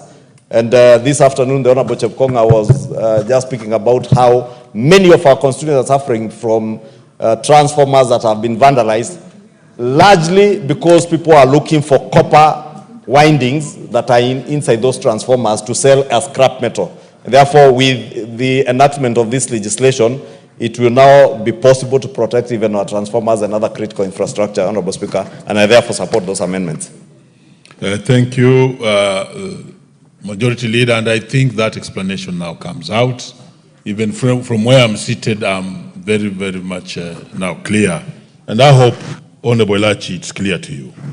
Honorable members, I now put the question that Section 2 be amended as proposed by the Chair. Will as many as of that opinion say aye? Aye. Will as many as of contrary opinion say nay? The ayes have it. Section 4(1). Honorable members, I now propose the question that provisions relating to relating to the Scrap Metal Act, number 1 of 2015, in section 4.1 be amended as proposed. Honorable Chair, I beg to move that section 4.1 be amended as it appears in the order paper. And the justification for that amendment, Chair, is that it is necessary to include the principal secretaries for finance and internal security as members of the Scrap Metal Council. Since the two have been excluded in the Principal Act, yet they have a critical role to play in matters policy formulation that will assist the Council in developing appropriate measures and mechanisms for regulating the scrap metal industry and ensuring economic growth, protection of public health, and conformity to the principles of environmental stewardship as required by the Basel Convention as provided under Section 6.1 AI and of the Scrap Metal Act. And that is very necessary, especially now that we need to protect our assets. Thank you, Chair.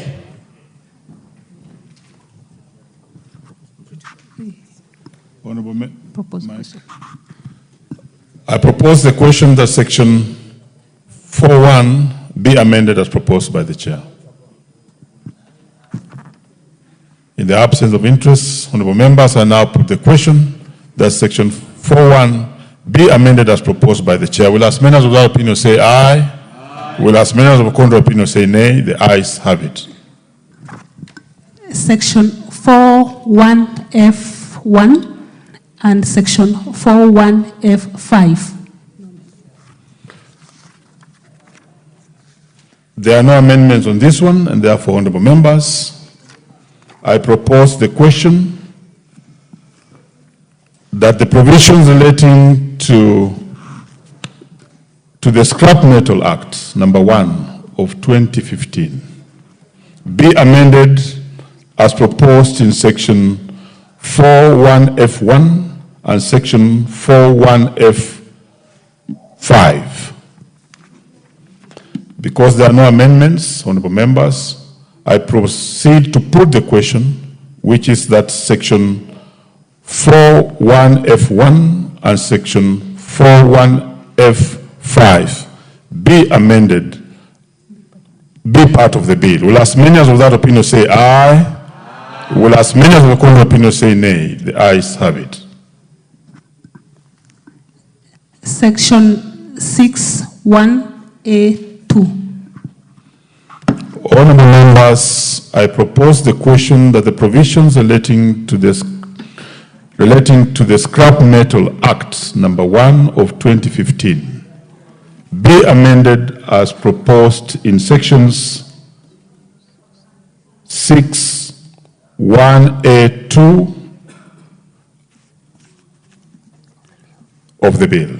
There being no amendment, I now put the question that section 6.1A2 be part of the bill. Will as many of that opinion say aye? Aye. Will as many of the contrary opinion say nay? The ayes have it. Section 9.1. Honorable members, I propose the question that provisions relating to the Scrap Metal Act number 1 of 2015 be amended as proposed in section 9.1. And there being no amendment, honorable members, I now put the question that section 9.1 be amended, be part of the bill. Will as many of that opinion say aye? Aye. Will as many of the contrary opinion say nay? The ayes have it. Section 11. I propose the question that provisions relating to the Scrap Metal Act number 1 of 2015 in section 11 be amended in clause 11 as proposed in the bill. Equally, there is no amendment. I now put the question. Is there an amendment? Very well, Chair, there is an amendment in section 11. So proceed, Chair. Chair, I propose that the amendment in section 11 is to propose the amendment to the deletion of the proposed amendment to section 11. And the justification for this, Chair, is that the opinion of the committee was that the provision encourages dealing of copper, aluminium, and the alloys, which form part of what we call the critical national infrastructure. And as such, it will be improper to make a provision for issuance of special license for dealing in alloys that form part of critical infrastructure. Honourable members, I propose the question that section 11 be amended as proposed by the chair. Any interest, Honourable Oundo? Chair, I just also want to support. I sit in the committee and we deliberated on this matter at length.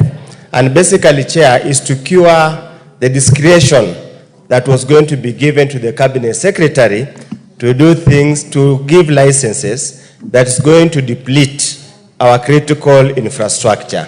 Because we have seen in the past, Honourable Speaker, whether discretion is given to a human being, the tendency to abuse or misuse is very compelling and should never give room for such kind of discretion. Thank you, Honourable Chair. Honourable Gishimu. Thank you, Chair. As I support this proposal by the committee to delete any provision delegating powers to make law can only be through this parliament, either through an act of parliament or through a regulation.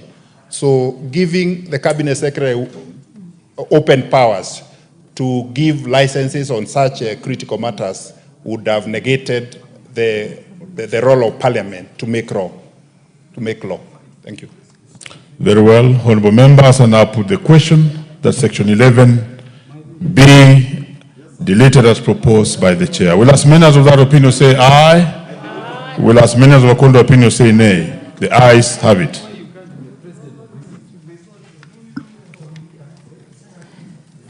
Section 18.3A, 18.3B.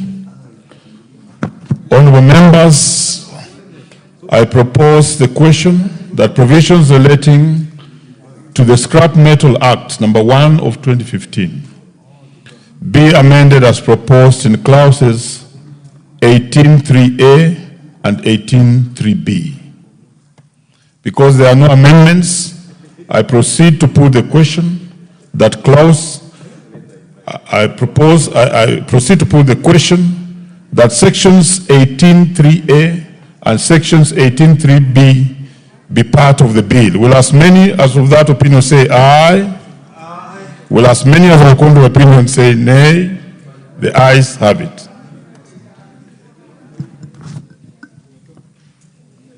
Section 24. Honourable members, I propose the question that provisions relating to the Scrap Metal Act number 1 of 2015 be amended as proposed in section 24. And there being no amendment, honourable members, I now put the question that section 24 be part of the bill. Will as many as of that opinion say aye? Aye. Will as many as of the opinion say nay? The ayes have it. Section 22.2, Section 24, Section 24.2, and Section 26.1. Thank you, honourable members. I propose the question that provisions relating to the Scrap Metal Act number 1 of 2015 to the Scrap Metal Act number 1 of 2015 be amended as proposed in section 26. Act number 1 of 2015 be amended as proposed in section 26.2. There's an amendment to this, Chair. Thanks, Chair. I beg to move that section 26.2 be amended as it appears in the order paper. And the justification for this, Chair, is that the amendment is necessary to give effect to the proposed amendment under section 26.1, which gives the Cabinet Secretary power to authorize export or import of specific scrap metal. And section 26.1 is also amended to prohibit export or import of scrap metal unless authorized by the Cabinet Secretary responsible for industrialization. As such, the committee proposes to allow the export of scrap, export or import of scrap, of specific scrap metal for specific purposes. Thank you, Chair. I propose the question that Section 26(2) be amended as proposed by the Chair. Yes, Honorable Gichimu.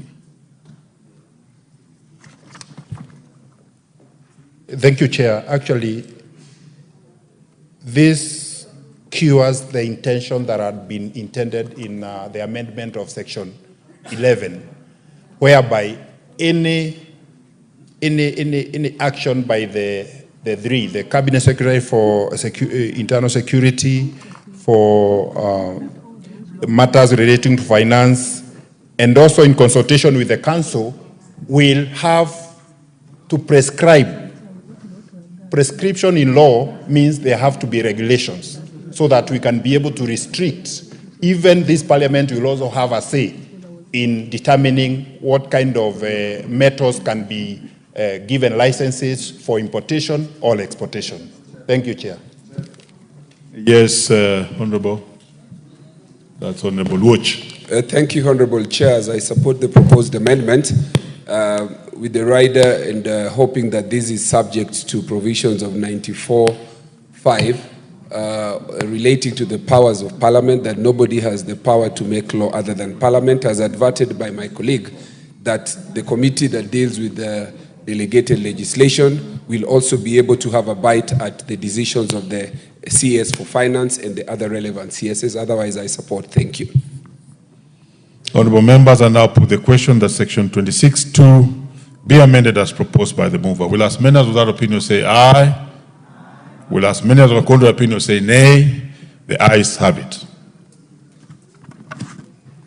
Section 26(3), Section 26, Section 31A, Section 31E2. Honorable members, I propose the question that provisions relating to the Scrap Metal Act number 1 of 2015 be amended as proposed in sections 26(3), 26, 31A, 31E2. There being no amendments on this one, I proceed to put the question that sections 26(3), Section 26, Section 31A, and Section 31E2 be part of the bill. Will as many as without opinion say aye? Will as many as with contrary opinion say nay? The ayes have it.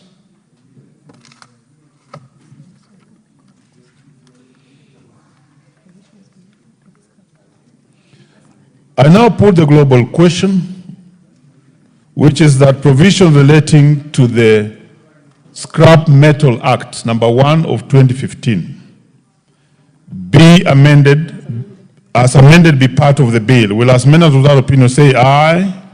Will as many as without contrary opinion say nay? The ayes have it.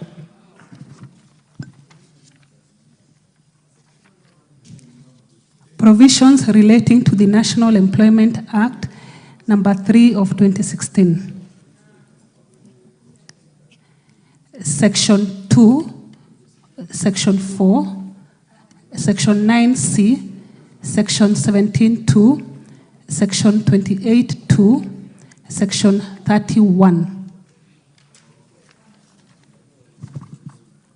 Honorable members, I propose the question that provisions relating to the National Employment Authority Act 2016, number 3 of 2016,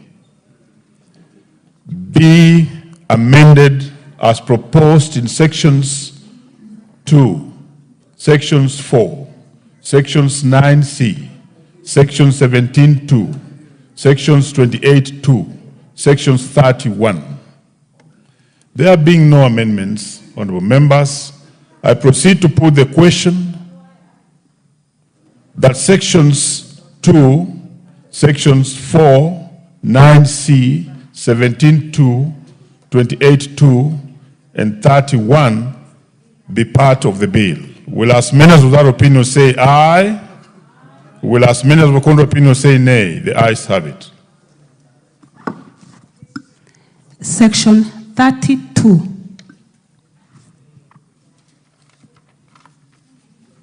I propose the question that provisions relating to the National Employment Authority Act 2016, number 3 of 2016, be amended as proposed in section 32. Is there an amendment? Yes. The Labour Committee Chair. Thank you, Honorable Chair. And I beg to move that the schedule to the bill be amended by deleting the proposed amendment to the section 32 of the National Employment Authority Act. And Honorable Chair, the justification is that that section does not contain the word youth, and the intention was to replace the word youth with a jobless, with the word jobless. So that section does not contain the word youth, and that is the justification. Very well. I propose the question that section 32 be amended as proposed by the chair. That there being no interest, I put the question that section 32 be amended as proposed by the mover. Will as many as without opinion say aye? Will as many as with contrary opinion say nay? The ayes have it. Section 33, section 33.1, 33.3, 34, 36.1, 36.3, 36.4, 37, and 42. 36.3, 36.4, 37, 36.4, 37, and 42 be amended as proposed in the bill. Will as many as without opinion say aye? Will as many as with contrary opinion say nay? The ayes have it.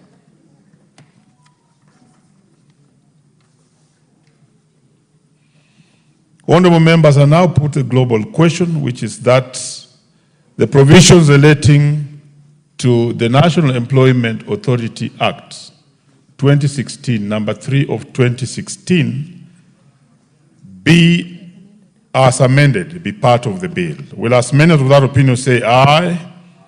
Will as many as with contrary opinion say nay? The ayes have it.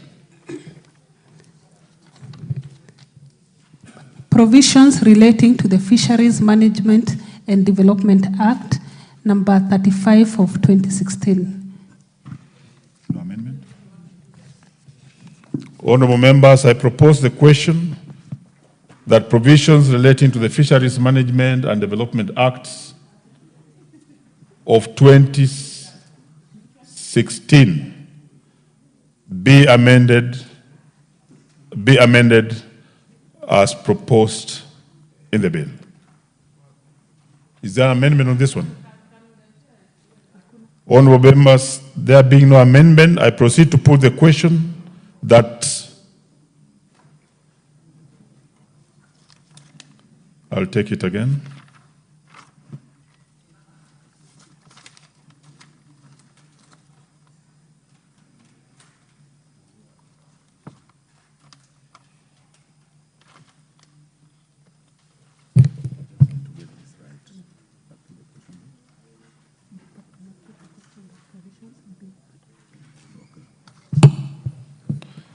Honorable members, I now put the question that provisions relating to the Fisheries Management and Development Act of 2016 be part of the bill. Will as many as without opinion say aye? Will as many as with contrary opinion say nay? The ayes have it. Proceed. Provisions relating to the Energy Act, number 1 of 2019. Amendments? Yes. Honorable members, I now propose the question. Section 2. Honorable members, I now propose the question that provisions relating to the Energy Act number 1 of 2019 be amended as proposed in the bill. in sections 2. No amendment? Honorable members, I therefore proceed to put the question that provisions relating to the Energy Act number 1 of 2019 in section 2 be part of the bill. Will as many as without opinion say aye? Will as many as with contrary opinion say nay? The ayes have it. Is the chair in the house? Very well, thank you. New section 6A.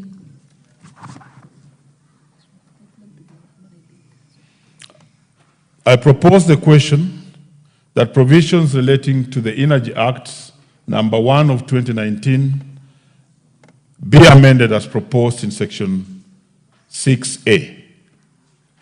No amendments. I proceed to put the question that provisions relating to the Energy Act number 1 of 2019 be amended as proposed in section 2A. Will as many as without opinion say aye? Will as many as with contrary opinion say nay? The ayes have it. The chair be awake to these amendments because you are the ones who are guiding us. Section 10. I propose the question that provisions relating to the Energy Act number 1 of 2019 be amended as proposed in section 10. Chair? Okay. Honorable Kawaya is in the house. Thank you. I beg to move that the schedule to the bill be amended by deleting the amendment proposed to section 10 and substituting, therefore, the new amendment. Delete the words "with exception of crude oil" appearing in paragraph 2. And the import of this is that we want to give EPRA the mandate to regulate crude oil. Currently, crude oil is not being regulated. Honorable members, I propose the question that section 10 be amended as proposed by the chair. Yes, the Honorable. Chair, I would just like to get a little more information. As we are going on, I can see a lot of things are passing. But this sounds a very interesting bit that crude oil is now being regulated. It sounds good to me that it should be. But can we just now know what exactly is happening with the crude oil? And where does it come from? What are we using it for? And so it's important for us to know that background. Because in general, it sounds a good thing. That background will help us make the decision. Very well. Chair. Thank you, Chair. You know, currently we have been using refined oil, but you also know we are making a lot of progress with the Turkana oil, so we are going to be having a crude oil of our own. And again, regulation also does not necessarily mean that we are using crude oil ourselves. We are likely also to have potential customers who want to use our transit lines, our pipelines to transport the crude oil. There must be some form of regulation for any crude oil arriving in the country. Very well. Chair, I therefore support this, but also add that, you know, we used to actually have a refinery at Changamwe. If we are going to look back and even reinstitute that and revive it, then I think that this amendment is important. I support. Very well, you are in concurrence. Honorable members, I now put the question that section 10 be amended as proposed by the chair. Will as many as of that opinion say aye? Will as many as of a contrary opinion say nay? The ayes have it. Section 12(1)(e). Honorable members, I propose the question that provisions relating to the Energy Act Cap 314 be amended as proposed in the clause in section 12(1)(e). Chair. I beg to move that the schedule to the bill be amended by deleting the amendment proposed to section 12(1)(e). Chair, this particular amendment sought to remove one of the representation to the EPRA board, who is a county representative of the county governments, or a representative from the Council of Governors. As the Energy Committee, we could not see the reason why we do not need to have a representative of the county governments in the EPRA board, considering that energy is a shared function. By the mover. Honorable members, I now put the question that sections 12(1)(e) be amended as proposed by the chair. Will as many as without opinion say aye? Aye. Will as many as with contrary opinion say nay? The ayes have it. Section 21. Honorable members, I propose the question that provisions relating to the Energy Act Cap 314 be amended as proposed in section 21. Electricity and petroleum. And as you understand, as a energy committee, we are also working on reducing the cost of energy, and this sought actually to negate the very effort that we are doing, and that's a deletion.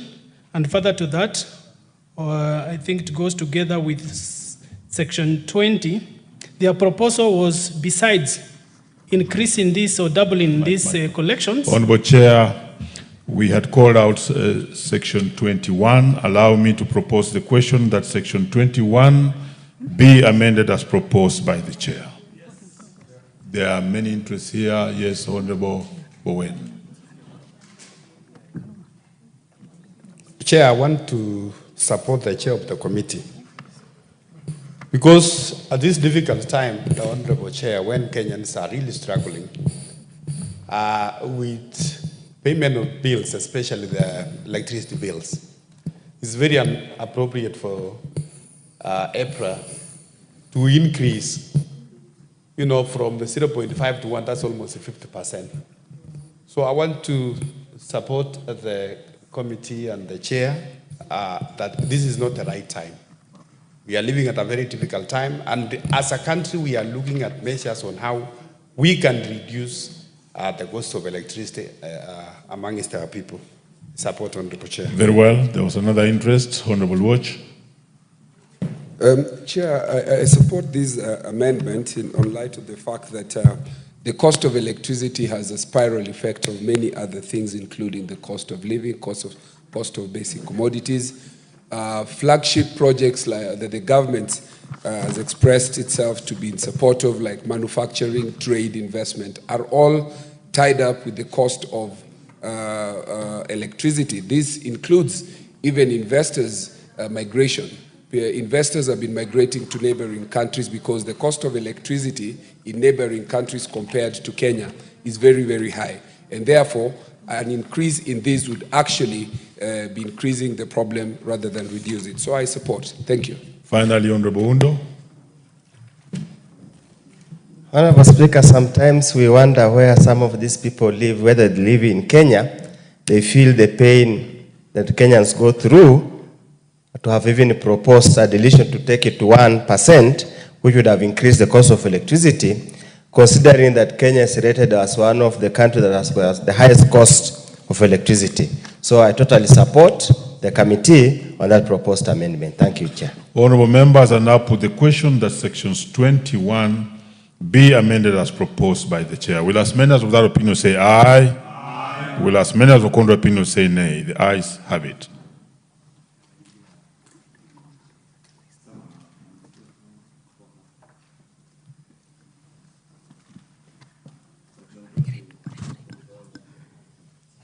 Section 20. Honorable members, I propose the question that provisions relating to the Energy Act Cap 314 be amended as proposed in section 20. Chair. Thank you, Chair. I beg to move that the schedule to the bill be amended by deleting the amendment proposed to Section 20. Honorable Chair, again, this is a bit of mischief. EPRA sought to have levies collected by themselves, not be part of the consolidated fund, meaning basically this money is used raw, there's A&A, and that effectively removes, makes it difficult for us as Parliament to be able to oversight funds that are collected as A&A because they are not part of our budget. Honourable members, I propose the question that Section 20 be amended as proposed by the Chair. Honourable members, I proceed to put the question that Section 20 be amended as proposed by the Chair. Will as many as of that opinion say aye? Aye. Will as many of the contrary opinion say nay? The ayes have it.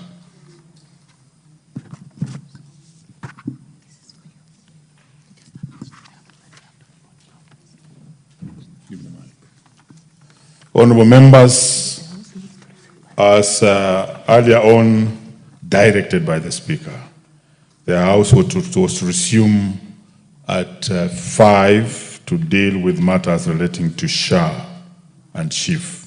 And therefore, honourable members, at this particular juncture, would have to report progress.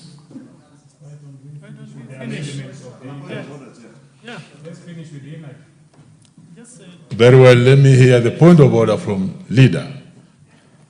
Honourable Chair, I wanted to beg your indulgence that we do consider completing this because the House sits up to 7 p.m. today. And we have 2 hours. If we even push to about another 15, 20 minutes, we'll be done with this one.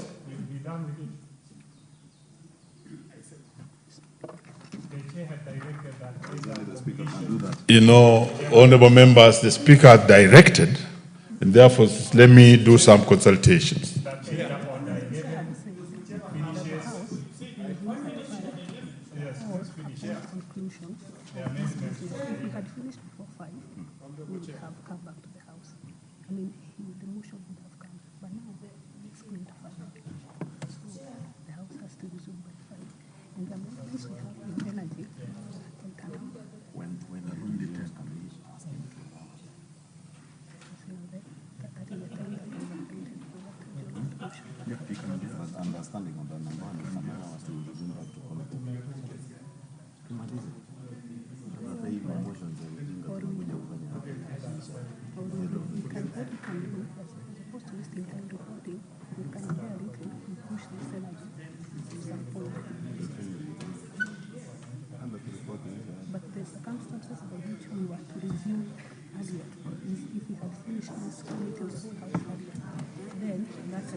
It's okay, no problem. Speaker is that's it. So, no, this report progress, so you confuse us. You confuse us. This report progress. It's okay. We have consulted.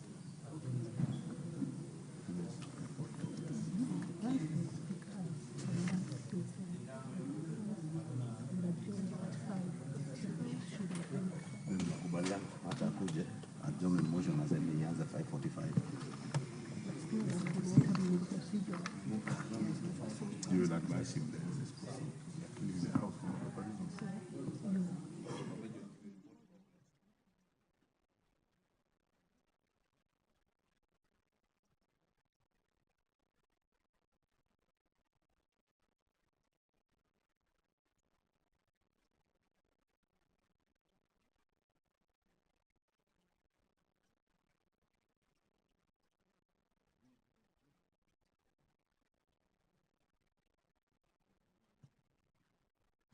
Very well. Because of the direction that were given by the Speaker, we shall report progress for now, and therefore I call upon the mover, who is the leader, Majority Leader.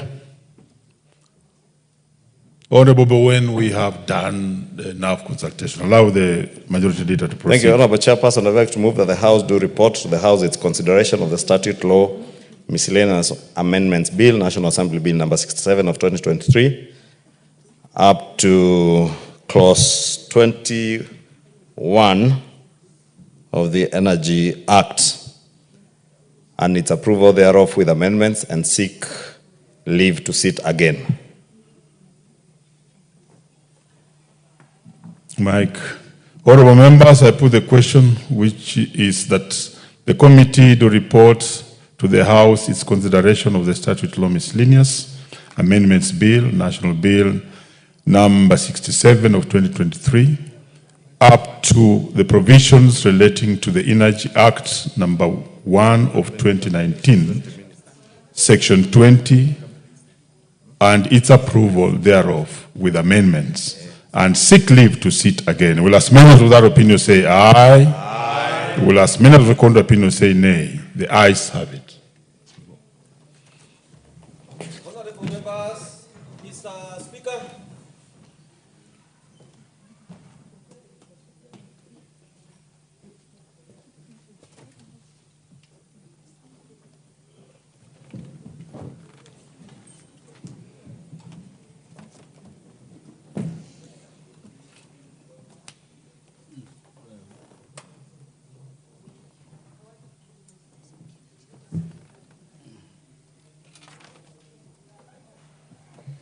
Chairperson to report.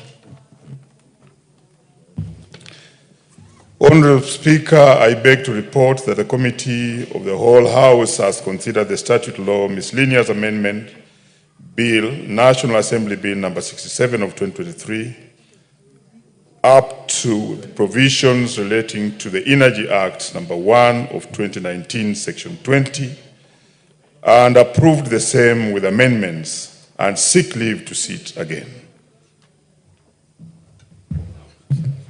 Mover. Honorable Speaker, I beg to move that the House do agree with the committee in the said report, and also request Honorable Kangogo Bowen to second the motion for agreement with the report of the Committee of the Whole House. Mr. Speaker, I second.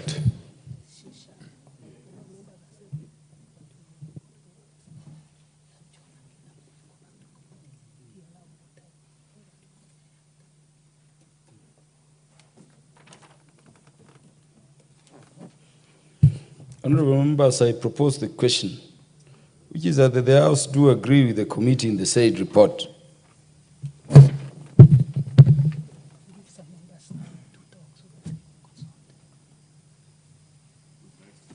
The Honorable Dr. Pukose.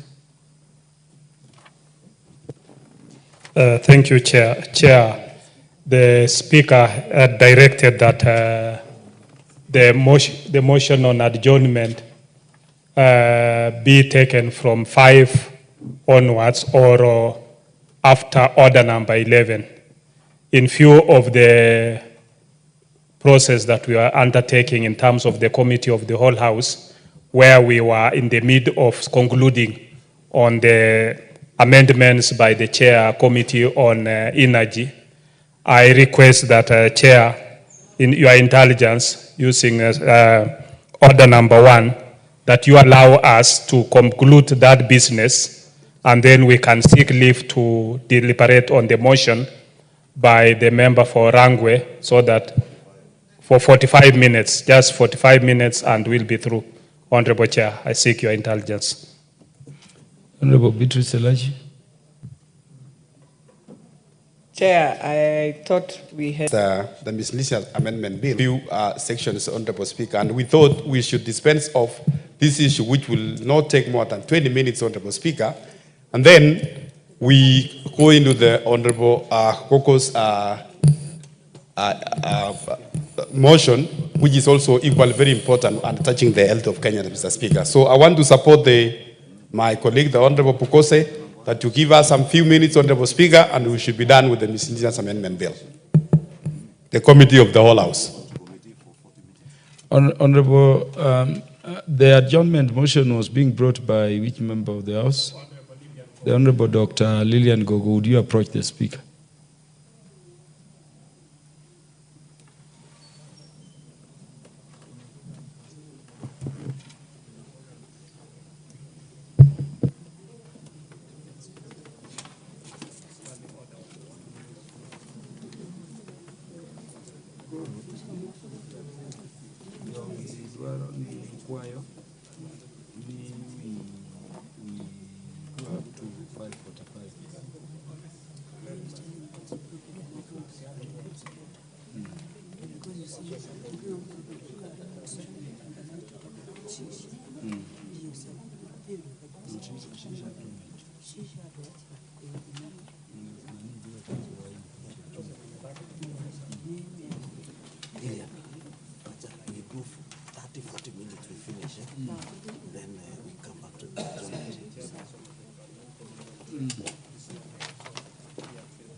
So, honorable members, let me now put the question, which is that the House do agree with the committee in the said report. Will as many as are of that opinion say aye? Aye. Will as many as are of a contrary opinion say nay? The ayes have it.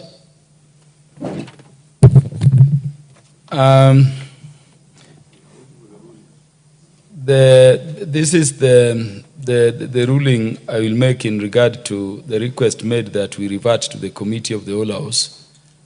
I've consulted the Honorable Dr. Lilian Gogo following the direction by the Speaker that we would be adjourning at 5 to see how best we can accommodate the ongoing parliamentary business against the adjournment motion, which ought to have started, by the way, at 5.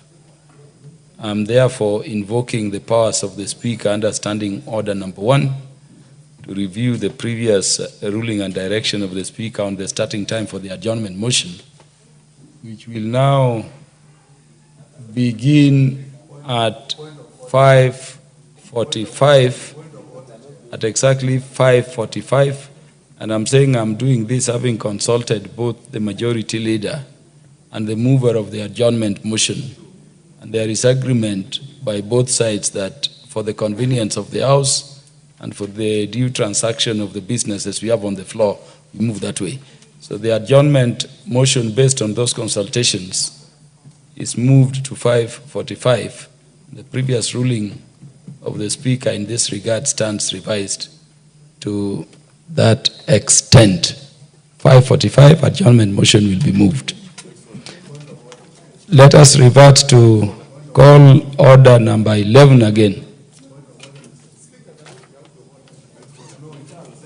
Order number 11, Committee of the Whole House.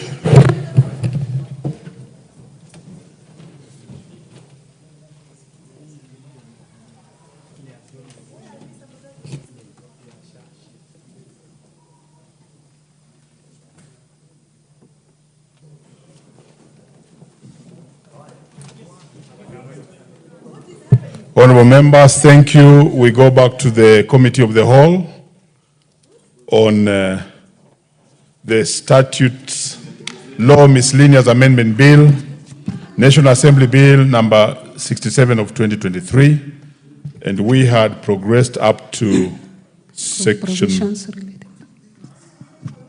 sections 20 of the Energy Act Cap 314. And honorable members, Chair, we can move faster than we were doing. So we proceed.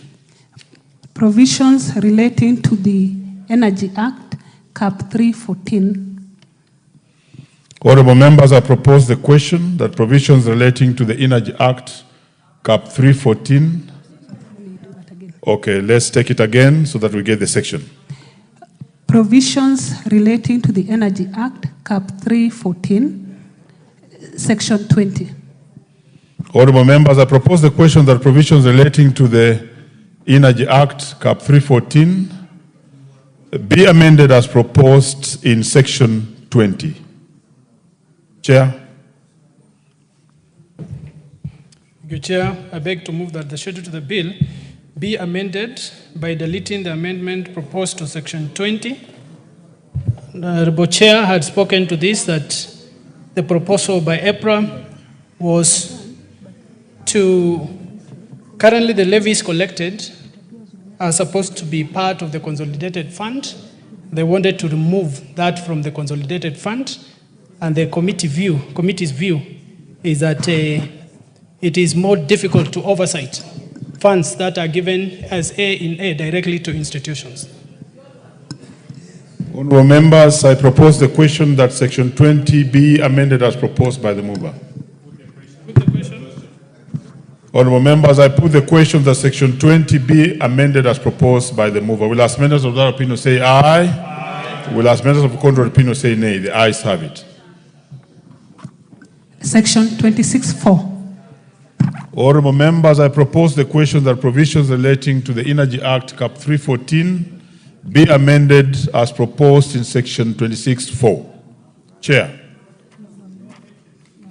There being no amendment, honourable members, I proceed to put the question that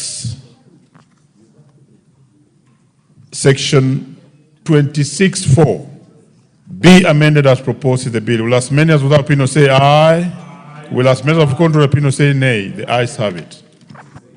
Section 45(1). Honourable members, I propose the question that provisions relating to the Energy Act Cap 314 be amended as proposed in section 45(1). Chair. Thank you, Chair. I beg to move that the schedule to the bill be amended by deleting the amendment proposed to section 45(1). Honourable Chair, currently the CEO, REREC, serves as the secretary to the board. This particular amendment sought to remove the CEO as the secretary to the board and give the board powers to appoint anybody to serve as a secretary, which we find mischievous. Very well. I propose the question that section 45(1) be amended as proposed by the chair.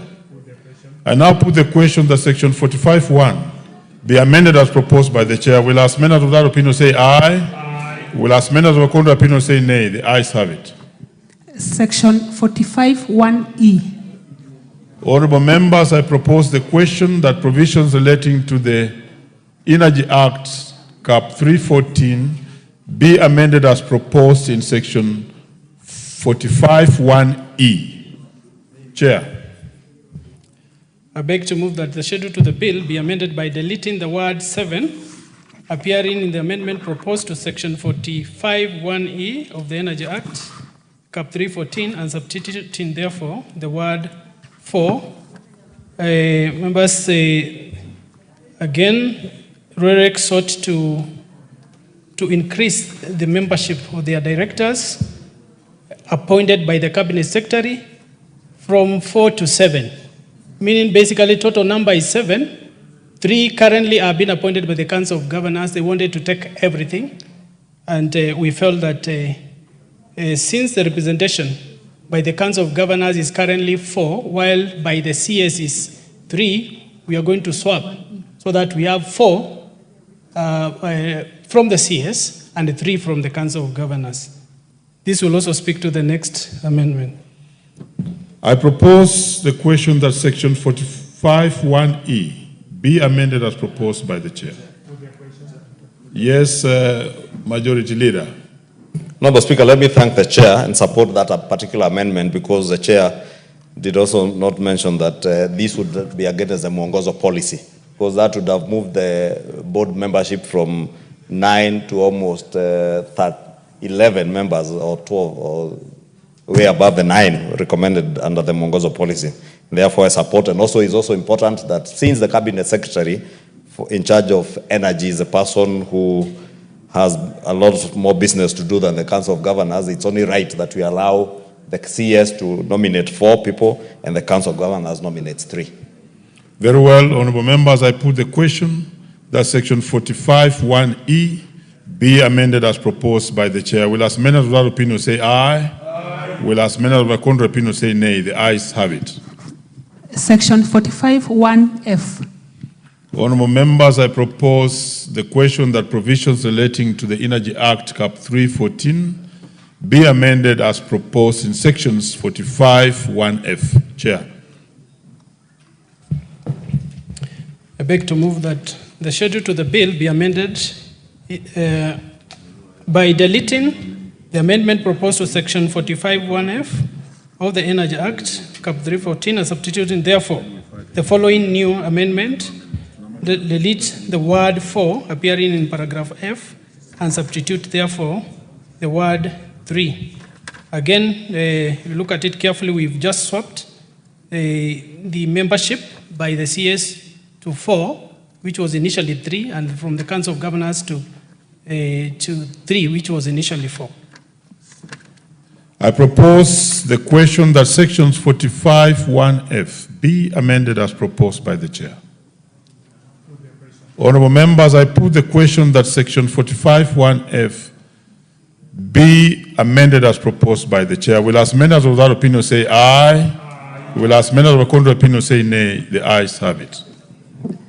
Section 76(2), Section 82, Section 98(1)(d), Section 100(1)(b), 117, 129(2), 149(3), and Section 154(2). Honorable members, I propose the question that provisions relating to the Energy Act, Cap 314, be amended as proposed in sections 76(2), 82, 98(1)(d), 100(1)(b), 117, 129(2), 149(3), 154(2). There being no amendments, honorable members, I now put the question that sections 76(2), 82, 98(1)(d), 100(1)(b), 117, 129(2), 149(3), and 154(2) as amended be part of the bill. Will as many as without opinion say aye? Aye. Will as many as without contrary opinion say nay? The ayes have it. Section 166(3). Honorable members, I propose the question that provisions related to the energy ended in section 166(3). Chair. Chair, there should be some form of an error, and we have no amendment on 166(3), neither 166(4), neither 167(1). Honorable members, I put the question that sections 166(3), sections 166(4), and section 167. Could you confirm, Chair, that the amendments are not only in the first two? Even 167(1). There is no amendment. Okay, I'll take it again. Honorable members, I put the questions that sections 166(3), 166(4), and 167(1) be amended as proposed in the bill. Will as many as of that opinion say aye? Aye. Will as many as of the contrary opinion say nay? The ayes have it. Yes, Honorable Undo. I know it might have been overtaken by events. I thought it would allow us to ventilate, but now that you have said. Honorable Speaker, if you look at the order paper, they providing for deletion. They have amendment on 166(3), 166(4), and 167(1). Honorable Speaker, but I hope the chair is listening. Can you seek, I want to seek the indulgence of the chair to listen. Chair. Energy. But you are very well set. The majority leader be there because listen to this. Chair. What is being said by Honorable Undo? Chair, on the order paper, they have amendments to section 1, clause 163, 166.4, and 167.1. Is it the contentious or is it the pronouncement of the chair that the amendments have been dropped? Or what is it are we talking about? It needs to go on record. Have they been dropped? It needs to go on record because there are no amendments. It's not the same as saying the amendments have been dropped. Thank you, Honorable Oundo. Chair, could you go on record? The amendments have been dropped. Very well, we proceed, and thank you. We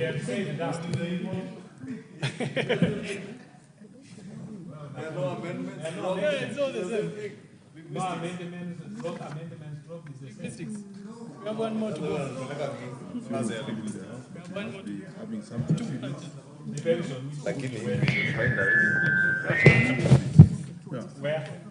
Mike, we proceed.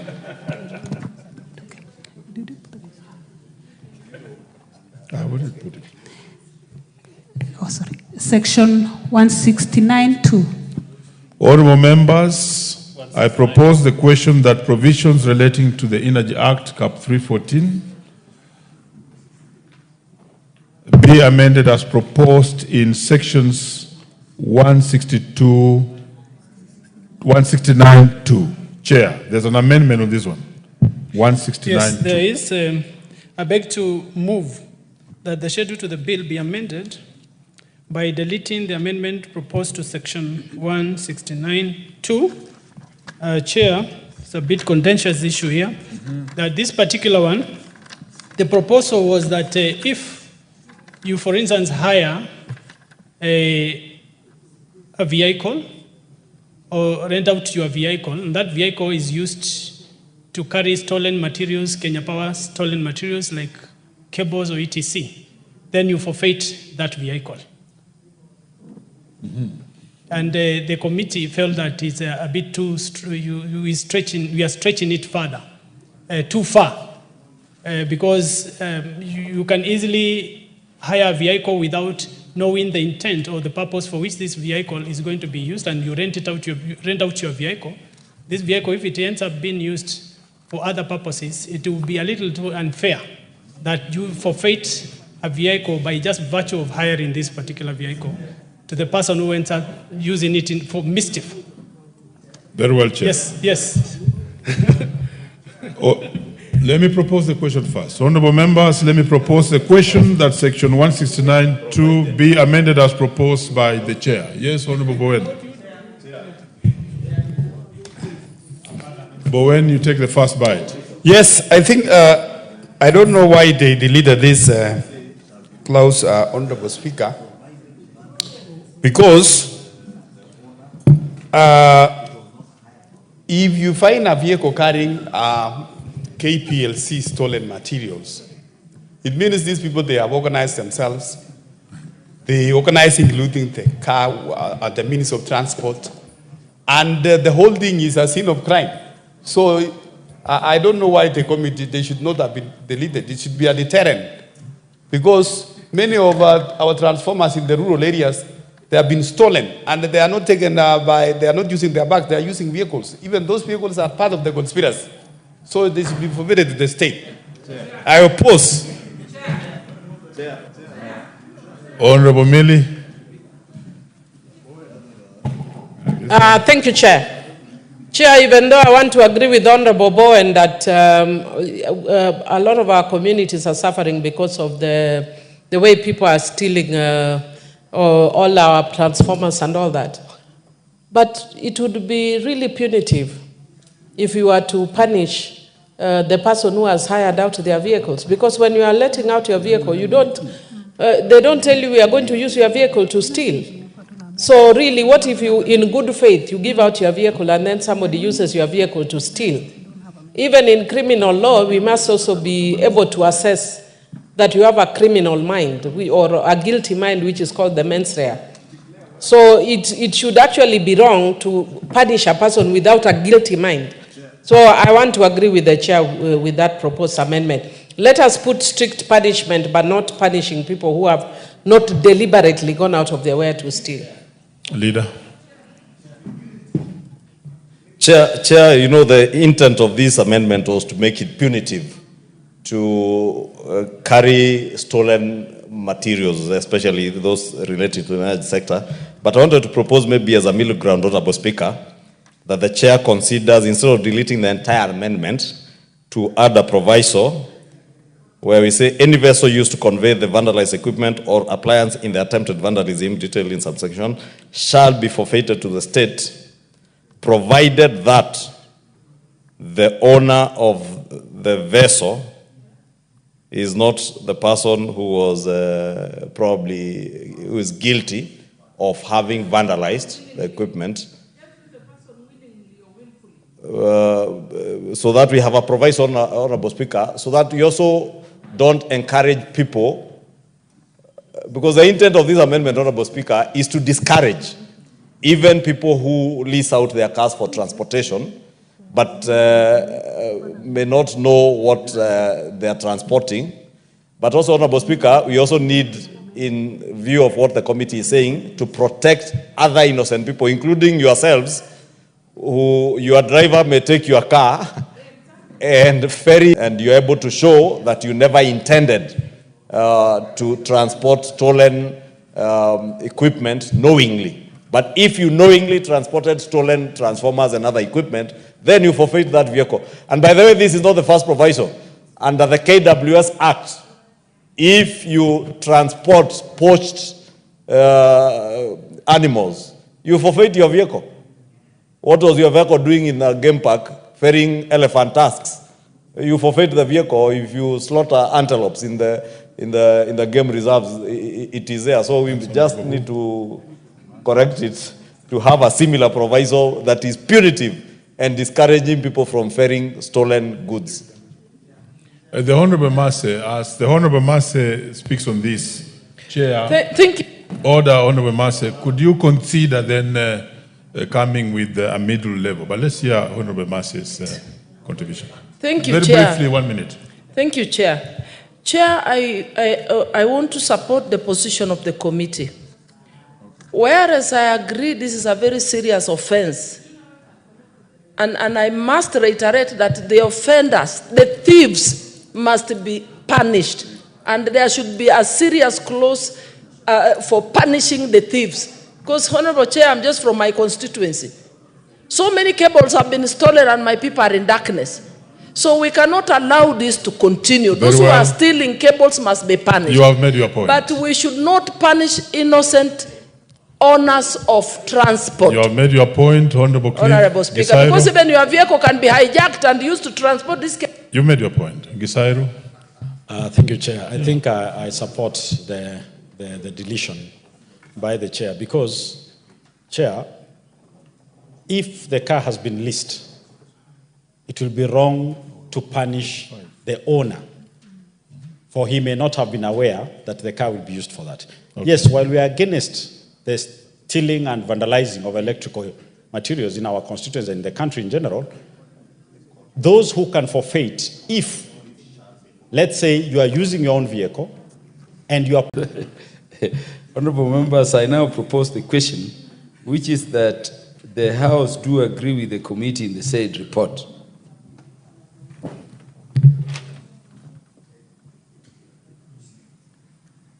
The Honorable Millie Odhiambo, the minority whip, wants to speak to this.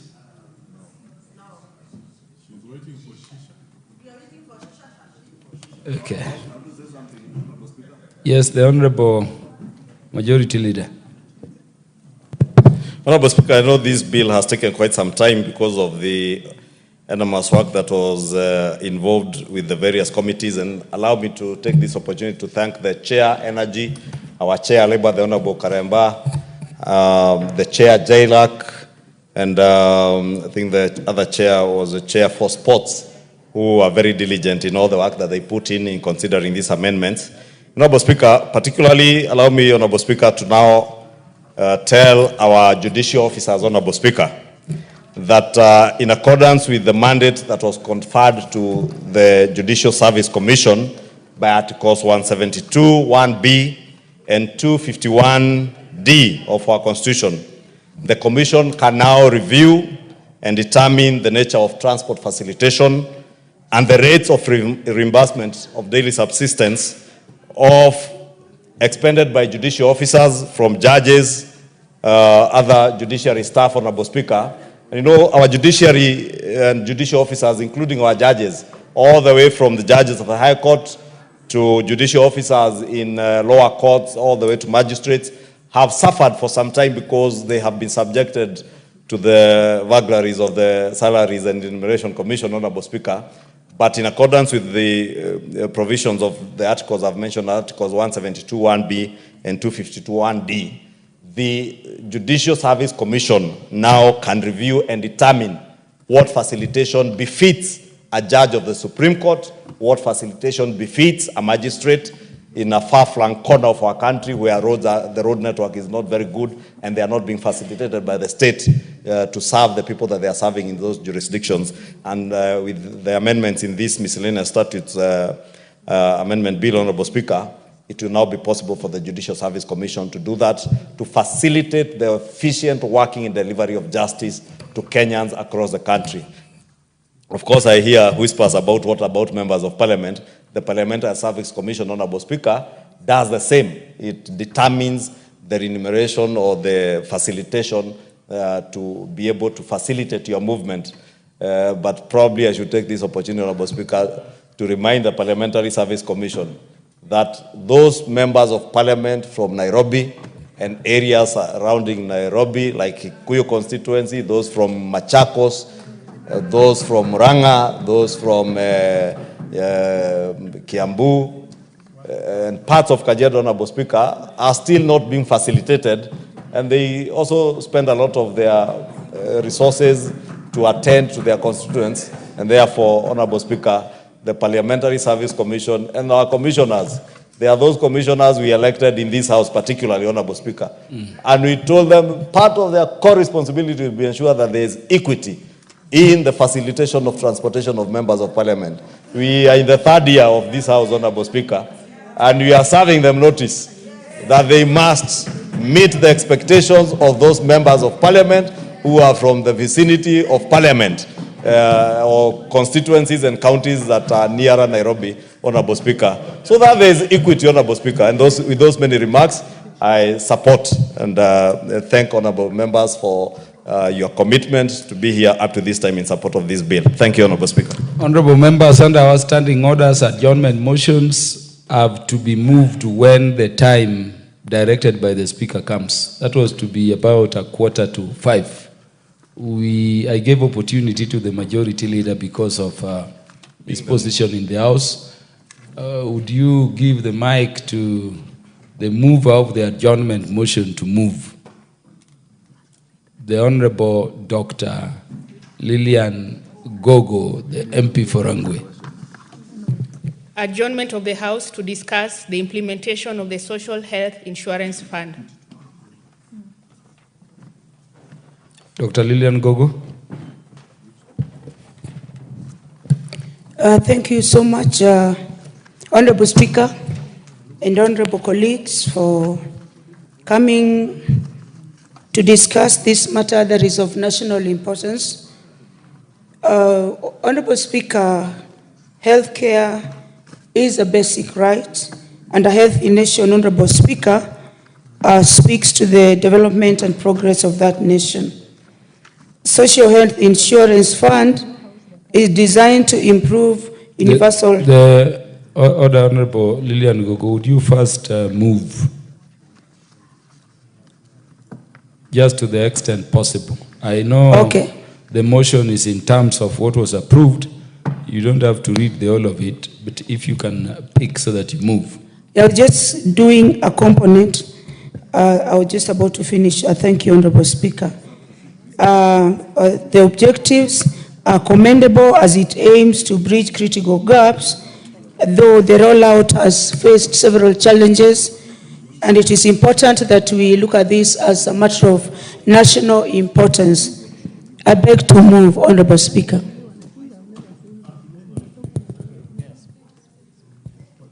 Yes, so proceed.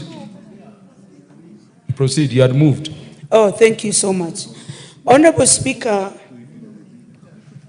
there is the Maybe I clarify to the honorable members from the beginning.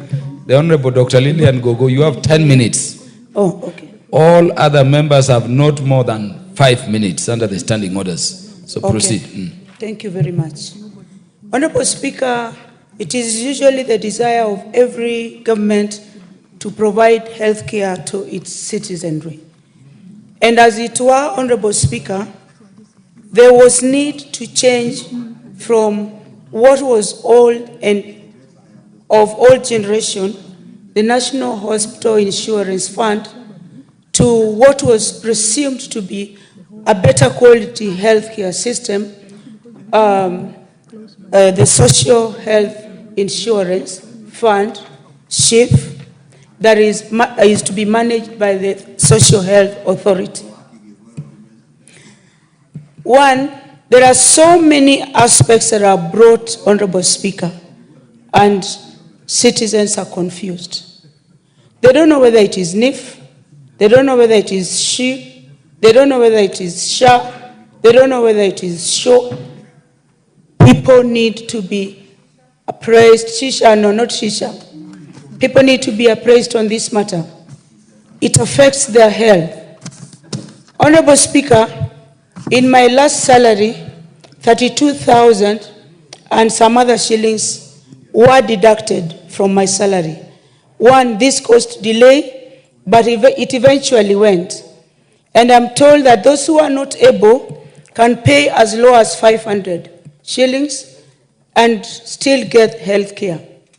But the challenge that I have, Honorable Speaker, that is making me raise this matter is these monies, do they go to the ground, Honorable Speaker? Do they go to the intended persons, Honorable Speaker? Honorable Speaker, how much has this particular program allocated for the purchasing of equipment, Honorable Speaker? How much, Honorable Speaker, has this program put aside, this health insurance, how much has it put aside for the training of healthcare workers, Honorable Speaker? We have seen our highly trained doctors and nurses. We have seen our highly trained doctors and nurses being encouraged to go and look for jobs abroad. As much as money is gotten from my salary, the concern that I have, Honorable Speaker, is that does this money reach a poor woman who is going to deliver at the Rangwe Sub-County Hospital? That is my concern, Honorable Speaker. Another concern that I have, Honorable Speaker, is that there should have been a smooth transition. There should have been a 6-month transition. People should have been sensitized. But because of issues of trust, the citizens, Honorable Speaker, are refusing even to register in this social health insurance fund. They are refusing. It has not been explained well to them why they need to pay for it. And the money is delayed, Honorable Speaker. When you go to the hospital, you are told that you have not been transferred to SHIF. I get messages on my phone saying that I've been successfully transferred to SHIF. Now, am I successfully transferred to SHIF because probably I'm a member of parliament, or do the other normal citizenry, Honorable Speaker, do they get the same messages? And if we are able to do that, why not do it for everybody? Why not do it so that people don't go to our hospitals and they are turned away, Honorable Speaker? And the persons who suffer most, Honorable Speaker, are the women.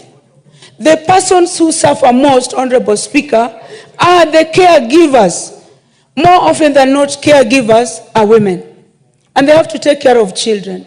They have to take care of the vulnerable, people with disabilities. They have to take care, Honorable Speaker, of the elderly. And you go to hospital, you're turned away. If we don't look at this matter critically, Honorable Speaker, if we don't sit as a community, if we don't sit as lawmakers If the executive does not think, rethink, change of policy and the gaps that it creates and how these gaps can be covered, the person that suffers, Honorable Speaker, is the grass. And the grass is the mother of Akinyi and Adhiambo. Honorable Speaker, allow me to say this. I think we are taking Kenyans for granted, Honorable Speaker. Honorable Speaker, I think we are also creating unnecessary positions to benefit those who are elite in our community. We have the Social Health Authority. If up to now, as I'm speaking, the rollout was 1st of October, and we are almost advancing into November, what is this authority doing to make sure that as many as possible are registered? I went into a registration camp, Honorable Speaker, in one of the counties. As people were registering, there were clerks. And as they were being registered, if you say, Honorable Speaker, there were two options among the places that were to be filled. Do you live in a rental house? Do you live in your own house? Or do you pay rent? That is the question that you are asked. The most obvious thing is that you would say you pay rent when you are paying rent. And they use some of these questions to corner the citizens. They hide these questions to corner the citizens, Honorable Speaker. When you say that you are paying rent, then it means that you are salaried, and they go for your salary. You're staying in your own house, then they put you in a category of people who are paying less. Why can't we have a foolproof system, Honorable Speaker? Why don't we have a system that moves smoothly, Honorable Speaker? Honorable Speaker, it is my concern. It is my concern that we are failing most sectors of our economy. But the one is healthcare. All of us today are seated here, Honorable Speaker, because for one reason or another, or by grace of God, we are well. But if you go to our hospitals, Honorable Speaker, people are writhing in pain, absolute pain. And with the increment of cases of cancer, Honorable Speaker, I'm so shocked that right now, the middle age are getting cancer even the more, Honorable Speaker. How are we going to take care of our young people, especially if we have a healthcare system that cannot be rolled out smoothly? Besides that, Honorable Speaker, we have a healthcare system that cannot make money reach where it is intended to reach. Private hospitals provide a substantial amount of assistance. Only 1 second. 30 seconds to conclude. I thank you. Thank you for the 30 seconds. Private hospitals provide health care, Honorable Speaker. These are people you can never negotiate with. But when our people go, they are turned away. When they go to public hospitals, they are turned away. Where will the Kenyan poor, Honorable Speaker, go to? As a member of parliament, I go to the constituency. I am told by my teaching community, I am told by the elite of the community, please talk about she, sha, show. I thank you. The chair of the departmental committee in charge of health, the Honorable Dr. Pukose.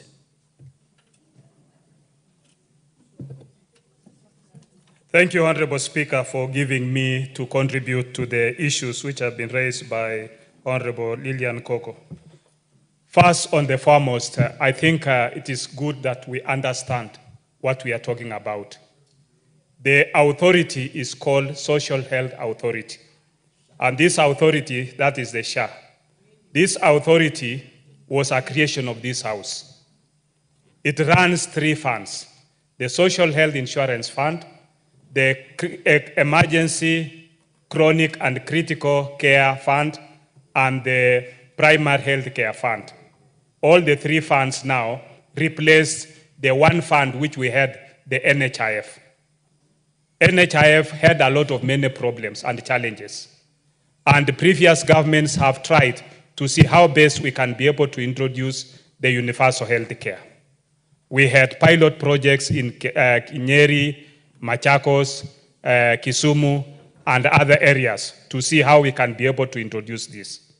When President Ruto came into government, he brought bills to be able to operationalize how can we be able to achieve universal health care as one of his projects, as one of his agendas in the manifesto of UDA and Kenya Kwanza.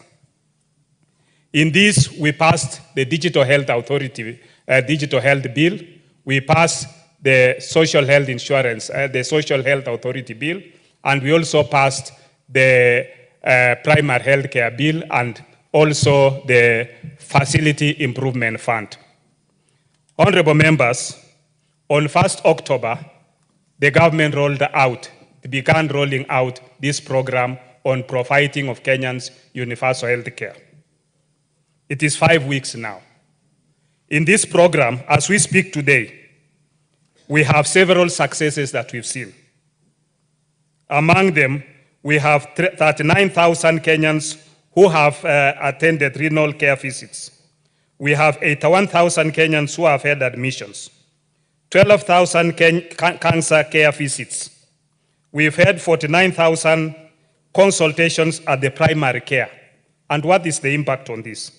That we've had renal and hemato-oncology, 430 million approved for life-saving dialysis care over the past 5 weeks. We've had more than 300 million approved for cancer care. The average turnaround time for pre-authorization has now improved. Initially, we had challenges, but as we speak today, the turnaround time is 2 hours. We've had challenges in terms of private hospitals, in terms of accepting and running this program. But in the 4 major hospitals, referral hospitals, that's the Moi Teaching and Referral Hospital, Kenyatta National Hospital, Kenyatta University Teaching and Referral Hospital, Mathare Hospital, spinal injury, all these hospitals, as we speak today, there is no single patient who has gone there and been turned away. NHIF had a lot of challenges. In it, we had close to 12 million as beneficiaries of NHIF. Out of that 12 million, when the system was connected to the National Registration Bureau, 9 million Kenyans were found to be able to be transferred from the NHIF system to the SHA system. And that is where you got messages telling you that you are now transferred to the Social Health Authority. You can access Social Health Insurance Fund, which you contribute about 2.75, while the Primary Health Care Fund is fully funded by the government to a tune of 4 billion. The emergency, chronic, and critical care is funded to about 2 billion. That is, you might ask yourself, this might be a very small amount compared to many Kenyans. But not everybody is sick. The biggest challenge today that we face is that many people want to register when you become sick. And when the Social Health Authority, together with the CS, appeared before our committee, one of the commitments which we've asked them to do is that in every constituency office, they are going to release a letter so that at every constituency office, you can now register people so that it is possible for you not to register at the time of seeking treatment, but to register in advance so that when you just go to the hospital, you're already a registered member. If I can ask for just one more minute, Mr. Speaker. So this is important, honorable members, because you have indigents, you have people who cannot be able to pay, and these are the people who expect the government to pay for them. Therefore, by registering within your constituency or within the women reps or even the senators' offices, we can use the means testing to identify. 1 minute because of the information is giving being committee chair.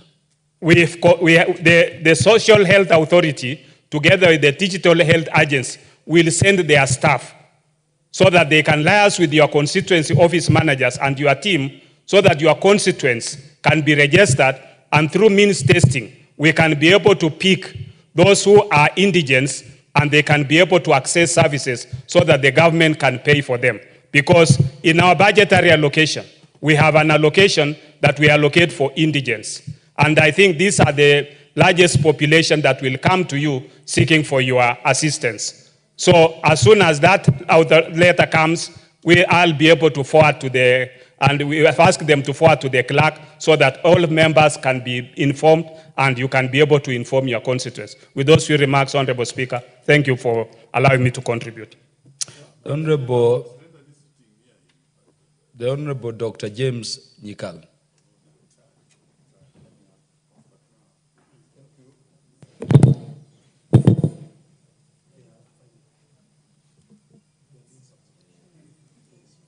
Well, okay, let me use.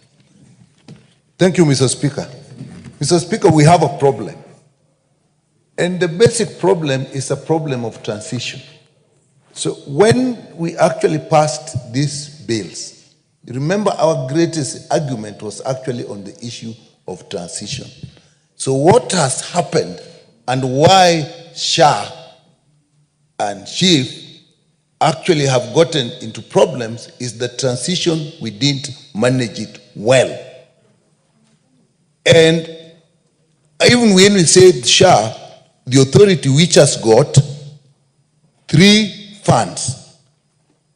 The Social Health Insurance Fund, the chief itself, is okay in bit because of the people who are employed and therefore easy to catch. What about people who are self-employed? What about the indigents? What are we able to do to them now? And that is where the problem is. Because they can register, and even when they register, then you have to determine the premium they have to pay. As it is now, that is not working well. You will say, I'm registered, but how much premium am I supposed to pay? It does not come quickly. And then, even when you get the premium, the existing ERP that is supposed to help you how to pay is also a problem, which has been a problem even for employed people, but that is now improving.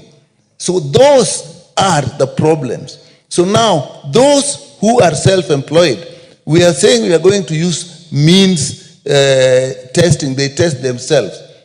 Now, when people give this data of their employment and you say, okay, you are supposed to pay this much, how do you verify that? And are they able to pay now? And what is the system of payment? That actually is still a problem. When we talk of the indigents are people who cannot pay. And let me say this, you cannot do proxy means testing online. All over the world, nobody has ever done proxy means testing online. Because what is used, the proxies that are used themselves cannot tell you the proper means. It is always at one point you have to get to the ground and see the family. You cannot say this is a stone house and it tells you the income of the family. You have to go and see what form of stone house. You cannot say this is a mabati and not a thatch. It is maybe some tin shack mabati. So you have to do that. We have a problem there. It is exactly the same problem we have with university funding. So we really have to go for proxy means testing and do it the way it should be done. We can use the community health promoters, but so far, and even the chiefs and the assistant chief, but so far, at least in my constituency, I've not really seen this thing working. So that is exactly where the problem is. And even these who are to assess themselves. So now, what has happened, because we have gone up in the payment, those employees who are paying a lot more now are actually covering up. What about those who are self-employed and have not enrolled, and you have not know how much they enroll? And now I know when we tested this, we were in Eldoret, They actually, you can get and say it is registered. You are registered, you have not paid, but because you are in a hurry, we are saying you can go and get the service. Now, if you are getting the service, you have been registered, but you haven't paid. What is going to encourage you to pay? So we have problems, and the system we have put in place, it affects everything from registration, premium determination, payment of premium, benefit package. Even the benefit package, we went up because we were expecting more money. And in the primary care fund, the emergency fund, we actually were expecting 70 billion, say 75. We have done 4 and 2, as my colleague is saying. But you know, the services, the benefit package we gave was based on that. So if that has not come, and we are giving the services, where is the money coming from? If we don't do it, and it is working efficiently, what is going to happen is very soon we are going to run short of money because we have not got that fund in. We have not enrolled people who are self-employed. We have not even identified the indigents. But because we want things to look good, we are now saying you are registered, we are giving the service. Where is the money? The Honorable, the majority leader, because of President.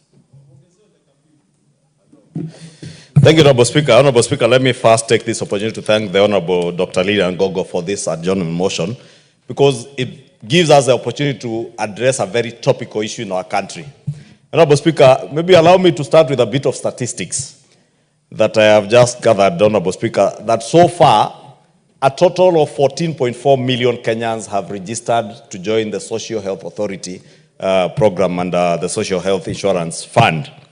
Out of this, today alone, I've just confirmed from the CEO of SHIF that 104,000 Kenyans have registered today. And allow me, Honorable Speaker, to plead with us as members of Parliament and as the people's representatives to be at the forefront in encouraging, promoting the registration of members of the public into the Social Health Insurance Fund. It might be politically expedient and very politically correct to speak to the gallery of how things are not working, but as we speak to Kenyans on how things are not working, let us remember that Kenyans have charged us with the responsibility to make sure that things do work for them. It therefore doesn't help me. Remember St. Peter's health facility there that mushroomed into a big health institution largely from money stolen from NHIF. You remember the other small dispensaries you saw in Tharaka-Nithi, in Meru, in Nakuru, and people are hemorrhaging resources from NHIF, Honorable Speaker. It is these hemorrhage resources from NHIF today, Honorable Speaker, that largely are fueling the propaganda you see being peddled against the Social Health Insurance Fund, Honorable Speaker. Today, Honorable Speaker, out of the 14.4 million Kenyans who have registered, 710,000 have done the mean testing score. And out of these people, Honorable Speaker, when you register, Honorable Speaker, and these are the things we need to be telling to members of the public, the moment you register today are telling us that the mean premium that Kenyans who have done the mean testing score of these 710,000 is 525 shillings. Because it is politically expedient and politically correct, Honorable Speaker, for me as a business person who is well-meaning, who is doing well, to do the mean testing score, and I'm told the premiums you should pay from your level of income, and also people to know that it is based on how you answer the questions that are on that mean testing score. If you own a car that you are paying insurance of 200,000 shillings, for heaven's sake, if you can insure an automobile, you can also insure your own body, your own health. And therefore, Honorable Speaker, you find people who are quoting very huge figures. But because of the answers they gave as they did the mean testing score, fact, Honorable Speaker, and these are statistics that you can examine and see and authenticate from the SHA website, Honorable Speaker. The mean premium out of the 710,000 people who have registered is 525. Out of the service providers, Honorable Speaker, 7,802 hospitals have signed up for this program. Honorable Speaker, there are a further 8,118 healthcare providers who have successfully registered to offer services, and out of this, Honorable Speaker, 7,965 have offered services under shift to Kenyans. Therefore, for us to stand here, Honorable Speaker, in this house and elsewhere, in funerals and everywhere, to say, oh, it is not working, we are lying to Kenyans, Honorable Speaker. We should be telling Kenyans the truth. We should be educating Kenyans. And I know we may have failed in our communication strategy. We may have failed in how well we communicate and educate our people. But, Honorable Speaker, let us use this opportunity on this floor this evening to educate our people and let them know. Honorable Speaker, it is not fair that my constituents, who some are people who are unemployed, were paying an average of 500 shillings at a time with my huge salary, Honorable Speaker, besides my business income, Honorable Speaker, and that salary is paid for by the same constituents that I was paying 1,700 shillings a month. And now, because I'm being asked to pay 27,000 or 20,000 shillings a month, I start complaining and cry more than the bereaved. But I'm not being honest with Kenyans to tell Kenyans I am crying more than the bereaved because I am more bereaved because I am paying 20 times more than what I was paying from money that is paid to me by Kenyans.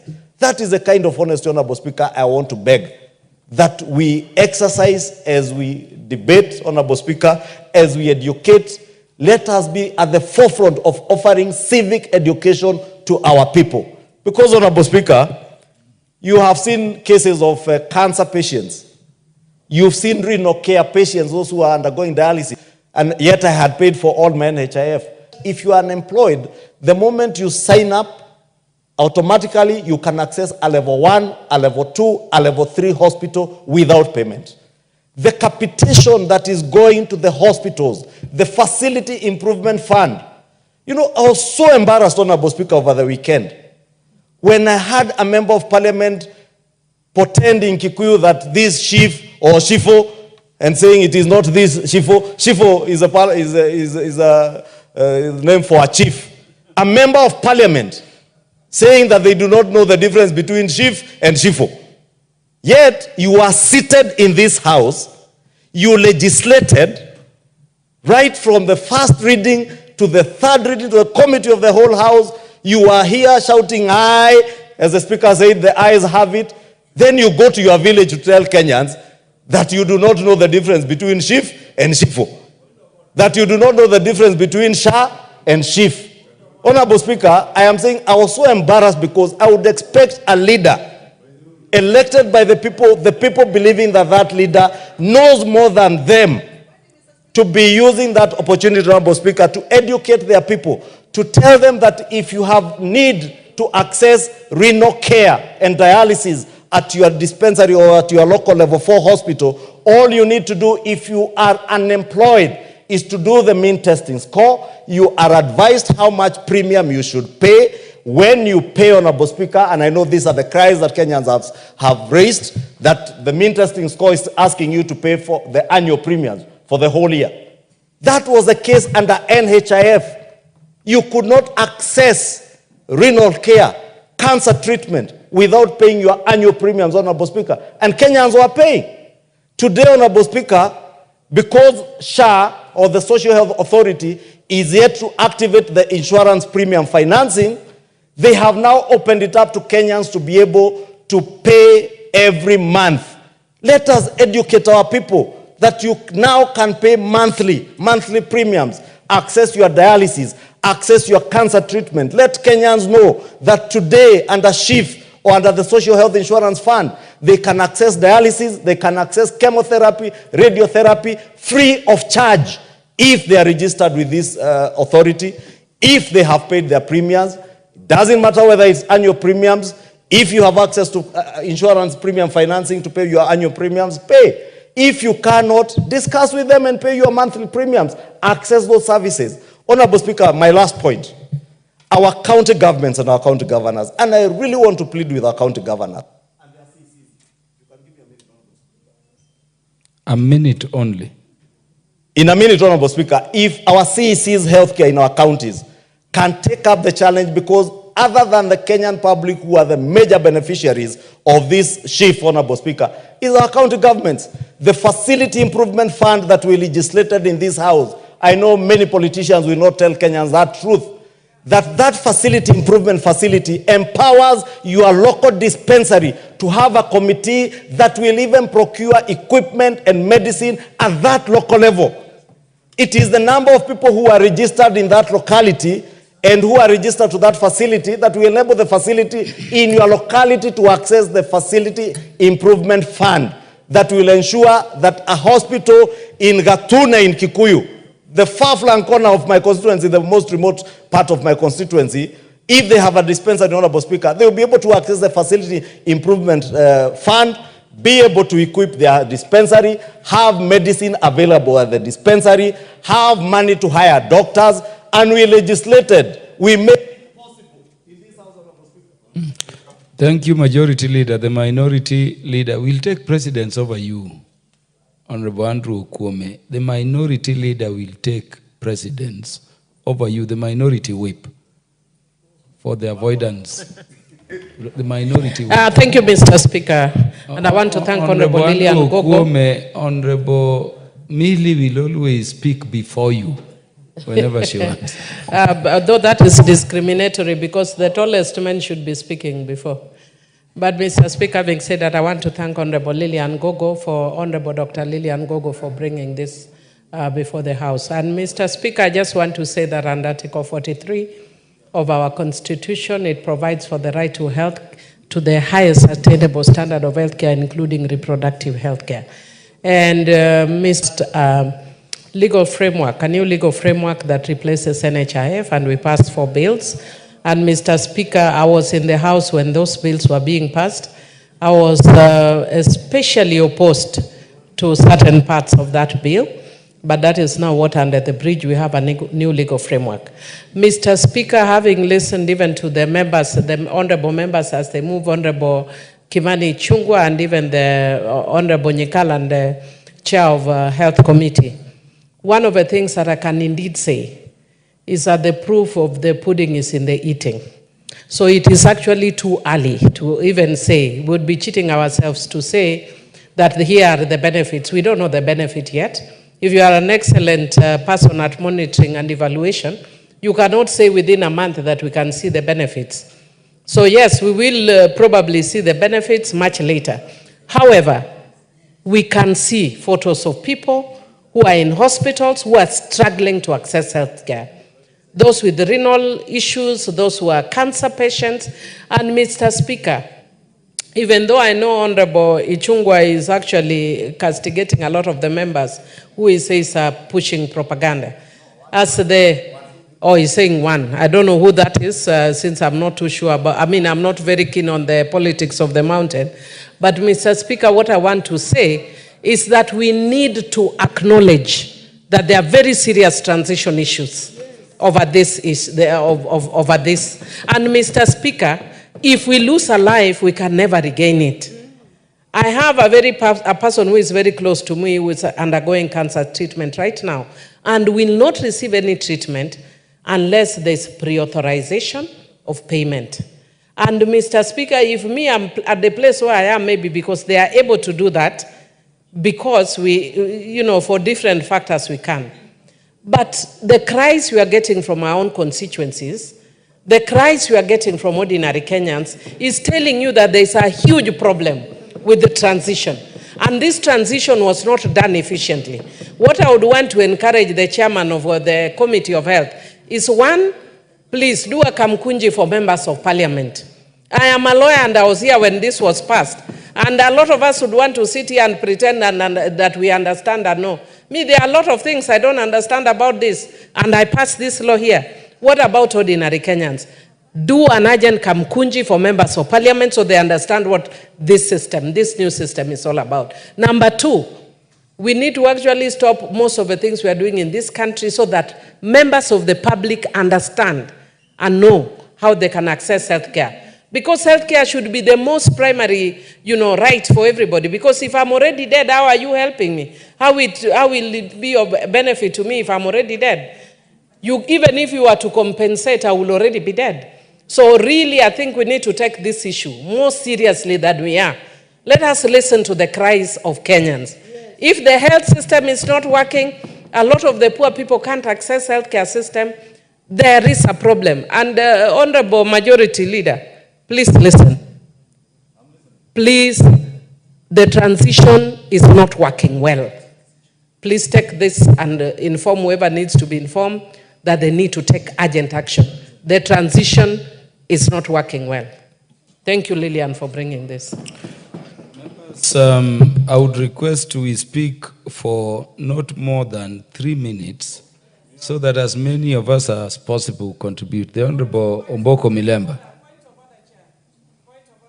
I have not recognized you.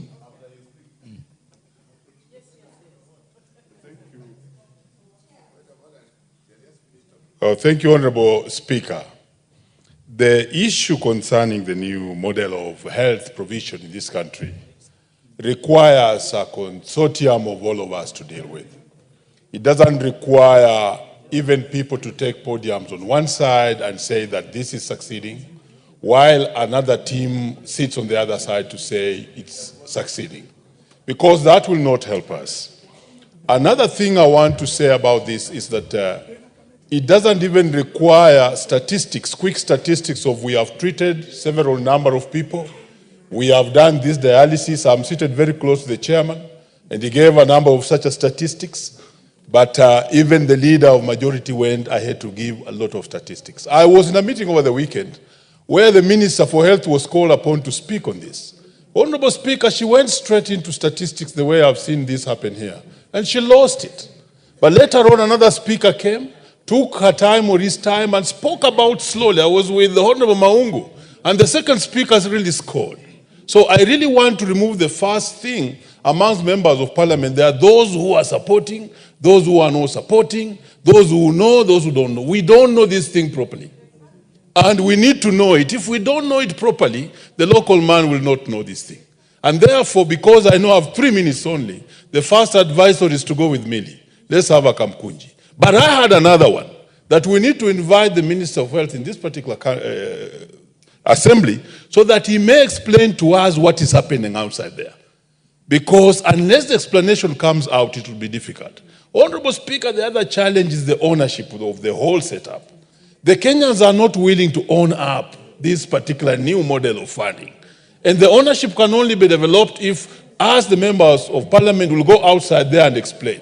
And also involve other parties. The chair here talked about is having people within this, and I've asked him informally here, that there are people around who can actually do the mean testing and actually register people. I'm telling you, Honorable Chair, that there are no people registering people in this scheme where I come from. And I have decided, since Sunday, I decided that I'm going to help. So for me, I'm going to go out flat to register all my constituents. But we have to involve other players. Let's not say that we have enough staff. Those CHPs, if they were trained to actually register people in this scheme, it would work. After all, they know everybody. They know the indigent. So even as we do the mean testing, they can actually add up to bring out the whole thing to work properly. And I think that's the direction we need to take with this thing. Otherwise, once the Kenyan person is complaining, we are not safe, even if we give whatever number of statistics. So for me, we need to own up this model, go and explain it, and use every other people within the circles to see how the model can work. Thank you, Honorable Speaker. The Honorable Karoli Omondi.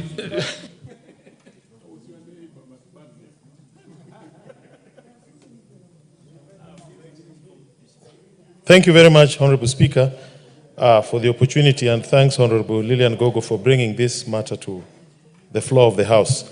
I agree with the other speakers that the transition has been very bad in this particular matter. I mean, there are already patients with chronic illnesses who are already being served under NHIF. And I wonder why they just never made the full smooth transition into SHA. Because they were already covered, they're already paying their premium, they're already receiving the services. But today they are being asked to register again. And I think this is where the biggest problem is. So we would like to hear from those responsible why there was no bulk transmission of existing members under the previous insurance scheme who had current premiums. And to make matters worse, even those who are enrolling today, they're having difficulties making the payments under the system. It is quite a challenge. You go to hospital, you enroll, you try to pay, you don't go through. But, Honorable Chair, I think the most critical thing is that this new scheme is grossly underfunded and it will not work unless the issue of funding is addressed.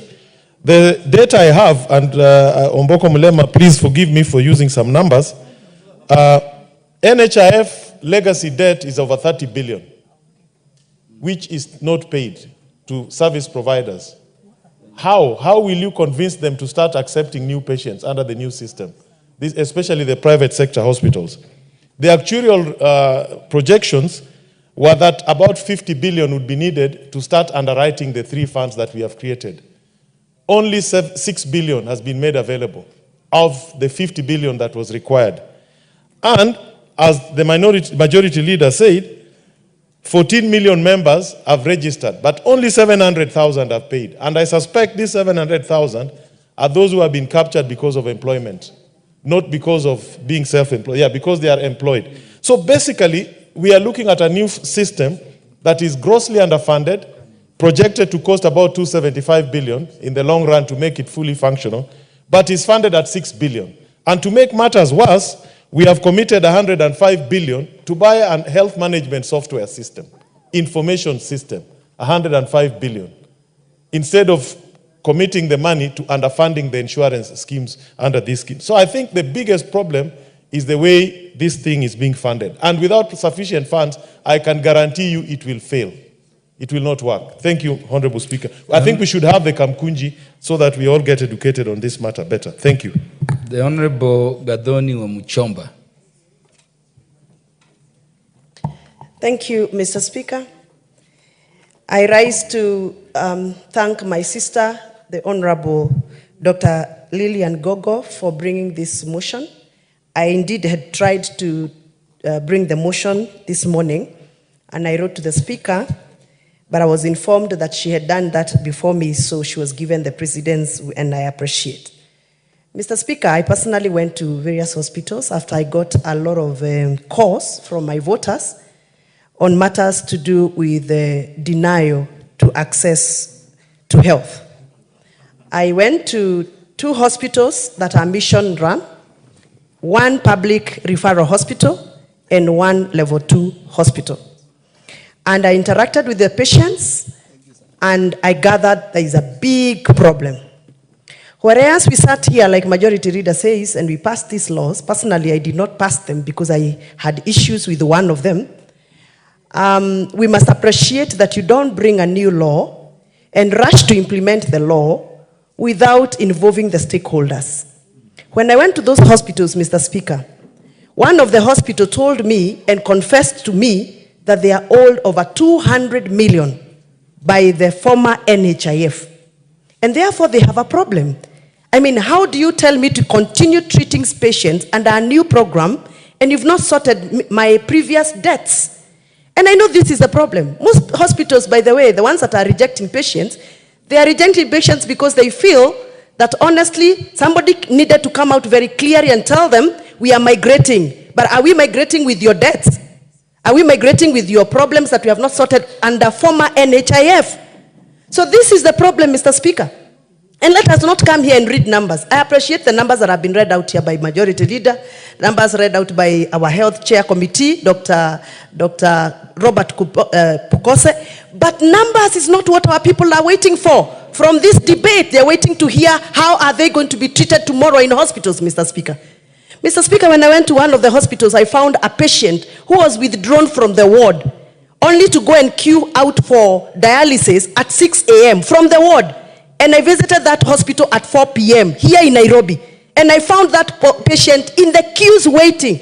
And he told me the reason why he has been waiting from 6 a.m. to 4 p.m. in the day. It is because, Mr. Speaker, the messages that were supposed to be sent from SHA so that he can be embodied for services were not being accepted. We must tell it as it is. This new program is a total confusion, it's a total mess. Our people don't know what to do, and we must go back to the drawing board. But for now, let us withdraw these processes and go back to the original program until we are right that SHA, she, da, sh. Honorable Sabina Chege. Because of the limited debate time, let us avoid points of order so that we tell Kenyans what to do. Thank you, Chair, and I want to thank Honorable Lilian Gogo for this motion. And I would say she has been consistent on this matter. I've seen her raise it before. Mr. Speaker, the problem we have with the implementation of SHA and SHE, it's about the clarity of the transition.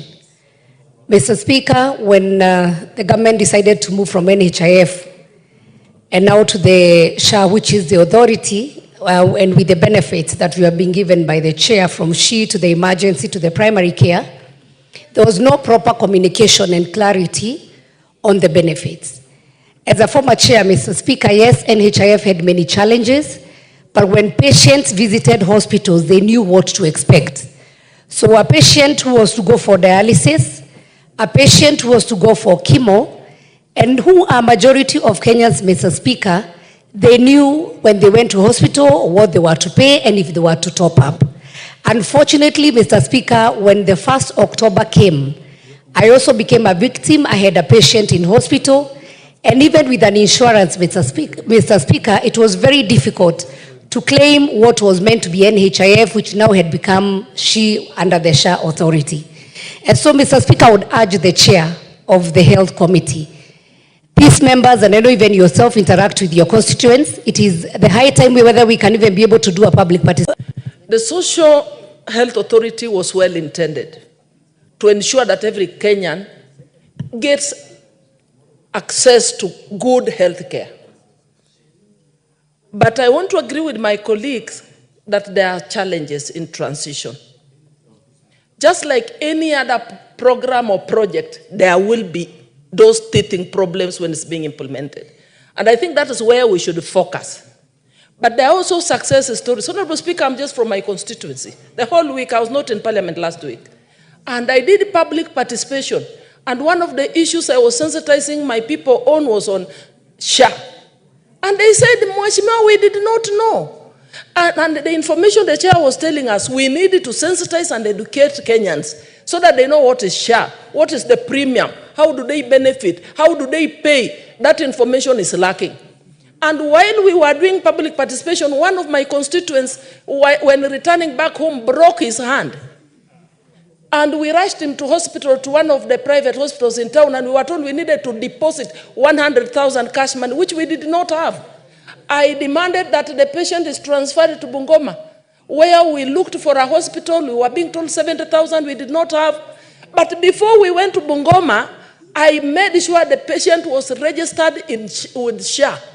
So we managed to get a hospital in Bungoma Hospital that accepted to admit this patient from Busia County, Teso South, and he was treated with SHA, and I only paid 25,000. And as I'm talking to you, he was discharged yesterday. So the problem is lack of information. The problem is equipping our hospitals properly. And Honorable Speaker, the Chair of Health, I want you to listen to me. We must put a proper budget to health so that we are not depending on donor funding. Diseases like cancer, in the last budget, we only gave them 250,000 for both recurrent and for them to establish cancer centers across the country. What can 50 million do? 200 million was for recurrent. So we need to equip. You go to Busia National Hospital, you find 3 mothers from the maternity sleeping on one bed. We must improve the facilities even as we work on improving the transition to SHA. The problem is in our facilities, equipments, and we need more doctors in our hospitals, Honorable Speaker. Thank you. The Honorable Sarah Korere. Thank you, Speaker. And Speaker, I want to thank my sister, Honorable Lilian Gogo, for bringing this adjournment motion. Honorable Speaker, as other speakers have said, she or Shah was well-intentioned. But Speaker, the trust deficit that it has brought about, the lack of stakeholder engagement is one thing, Mr. Speaker. And I say so because in every county, in every constituency, we have government officers up to the level of assistant chief. So, Speaker, if all the administrators were called and educated about this insurance fund and given the requisite information, these people are paid by government, the assistant chief, the ACCs, the DCCs. You know, we cannot, depend on politicians who will politicize everything and want to seize the moment, even on things you had passed on this house, just to paint how bad some things are, because they think they are on the other side of the division. And Mr. Speaker, as I stand here, my pay slip has been cut, and so are other civil servants. We feel the pain on the cut, but Mr. Speaker, will really enjoy when our people get services. Every member here, I'm sure every weekend, you are being called for some arambe, even when they know they banned arambes. You are being asked to contribute for some sick person. It is humanitarian. You can't start telling them arambes were banned. And Mr. Speaker, you know, health is not a privilege to Kenyans. It is a basic human right. It should not be a luxury. We don't have the option of deciding whether Kenyans should have a proper health coverage. They must. It is a must, Mr. Speaker. So what am I saying? This thing requires a proper stakeholder engagement. We create proper awareness. The trust deficit, you know, we should be honest to ourselves as leaders. For a very long time in this country, health has been a privilege of the rich. And I think that is what the president is trying to change. It should not be a privilege of the rich. It should be a right of every Kenyan. And Mr. Speaker, we know a healthy nation is a wealthy nation. You know, if our people are healthy, they'll go about their businesses. You know, they will contribute to the economy of this country. So, Speaker, it is not whether we are going to provide them with it. We must. And as a house, we must take responsibility. Those people, you know, NHIF was marred by a lot of corruption. Even as we... The Honorable Beatrice Elachi. Thank you, Mr. Speaker. I'm going to take a lot of time this side.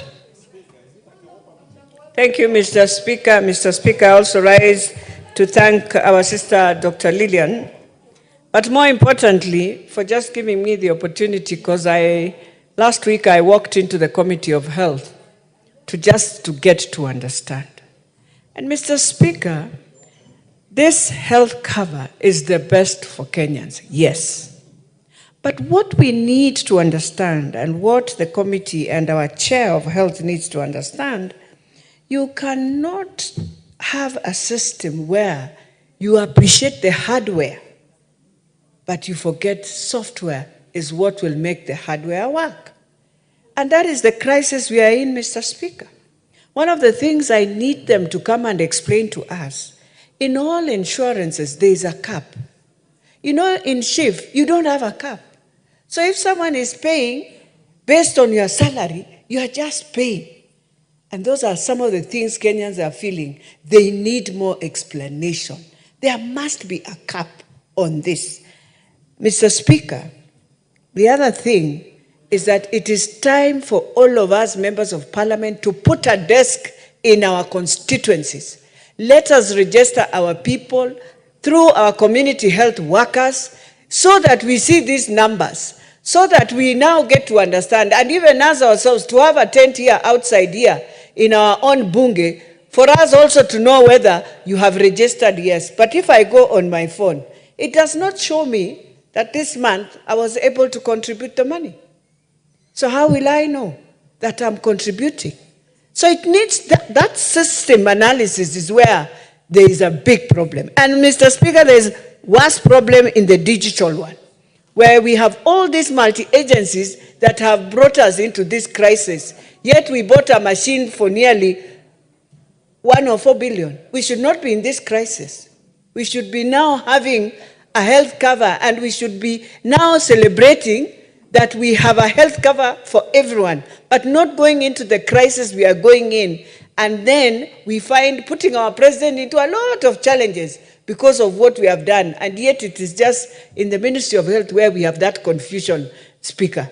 And this is the time that they must come here through a Kamkunji, realign everything, tell us how the claims management system works, tell us very well how the counties are going to, they are benefiting, yes, but then how do people register for their county hospitals to benefit is very critical. Therefore, thank you, Daktari, but we need a Kamkunji very fast. The Honorable Guyo Yaldesa.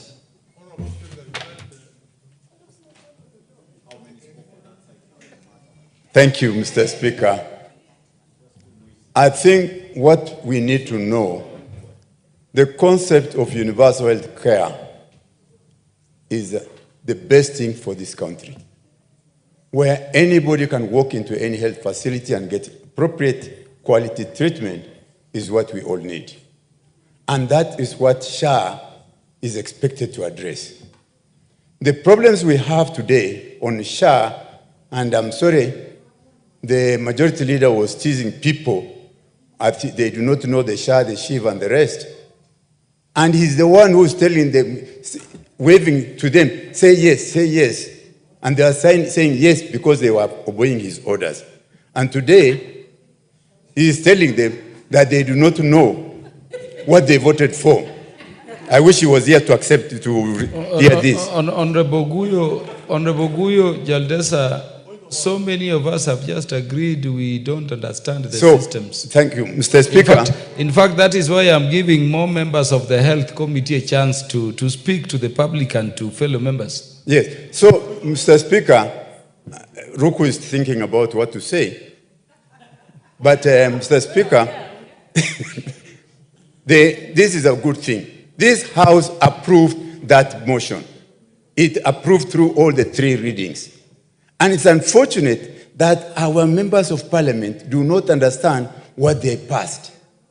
And for that, I think we agree that we need to have a Kamkunji for members of parliament so that when they go out to the public, they know what to tell the people of Kenya.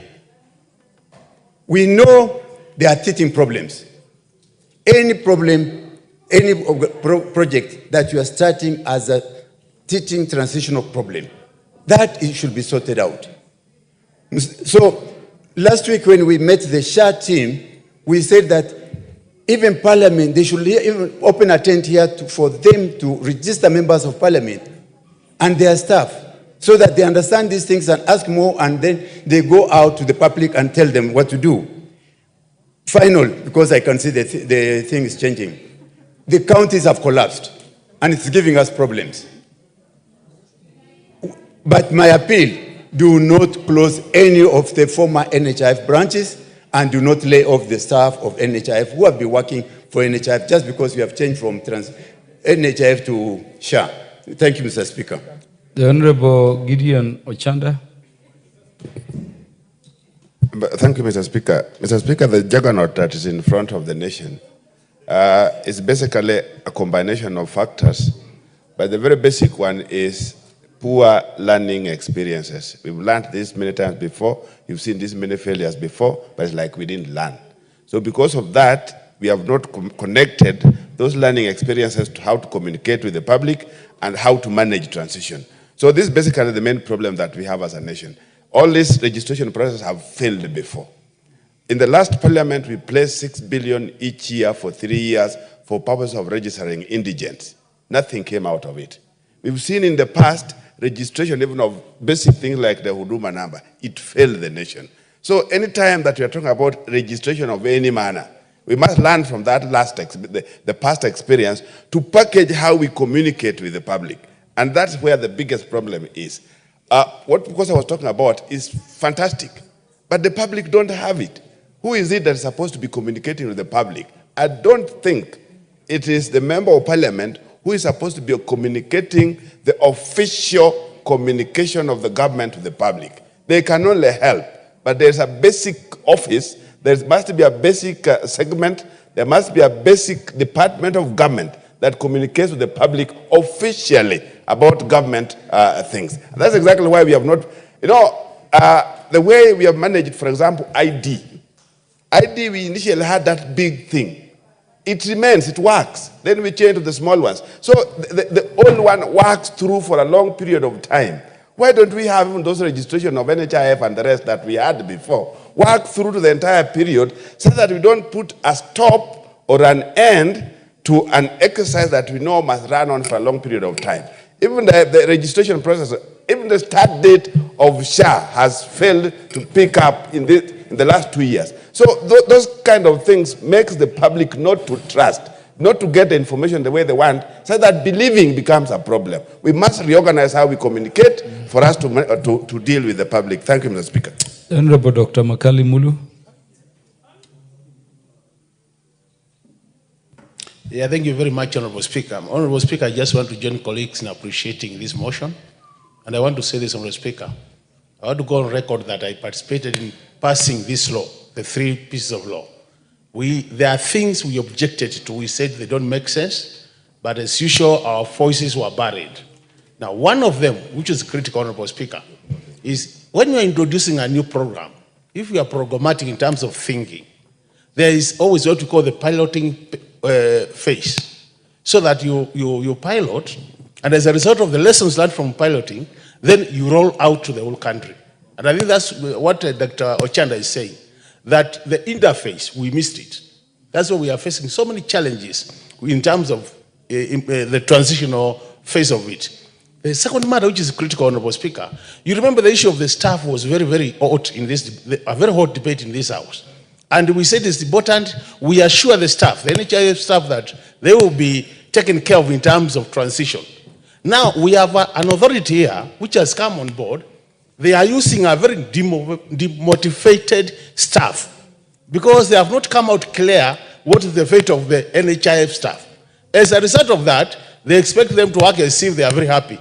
And these are some of the things you don't get right and you fail. The third point, Honorable Speaker, the issue of the budget. The allocation has been less than a quarter of what is expected.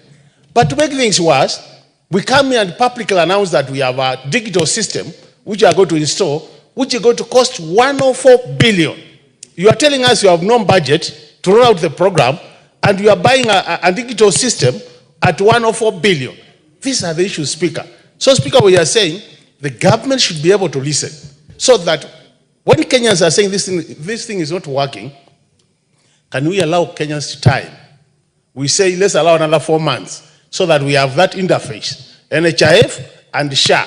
And if we do that, Honorable Speaker, you find within 5 months, we'll actually phase out NHIF and have SHIP coming on board, but in a very smooth way without really disturbing the process as it is now. Thank you, Honorable Speaker.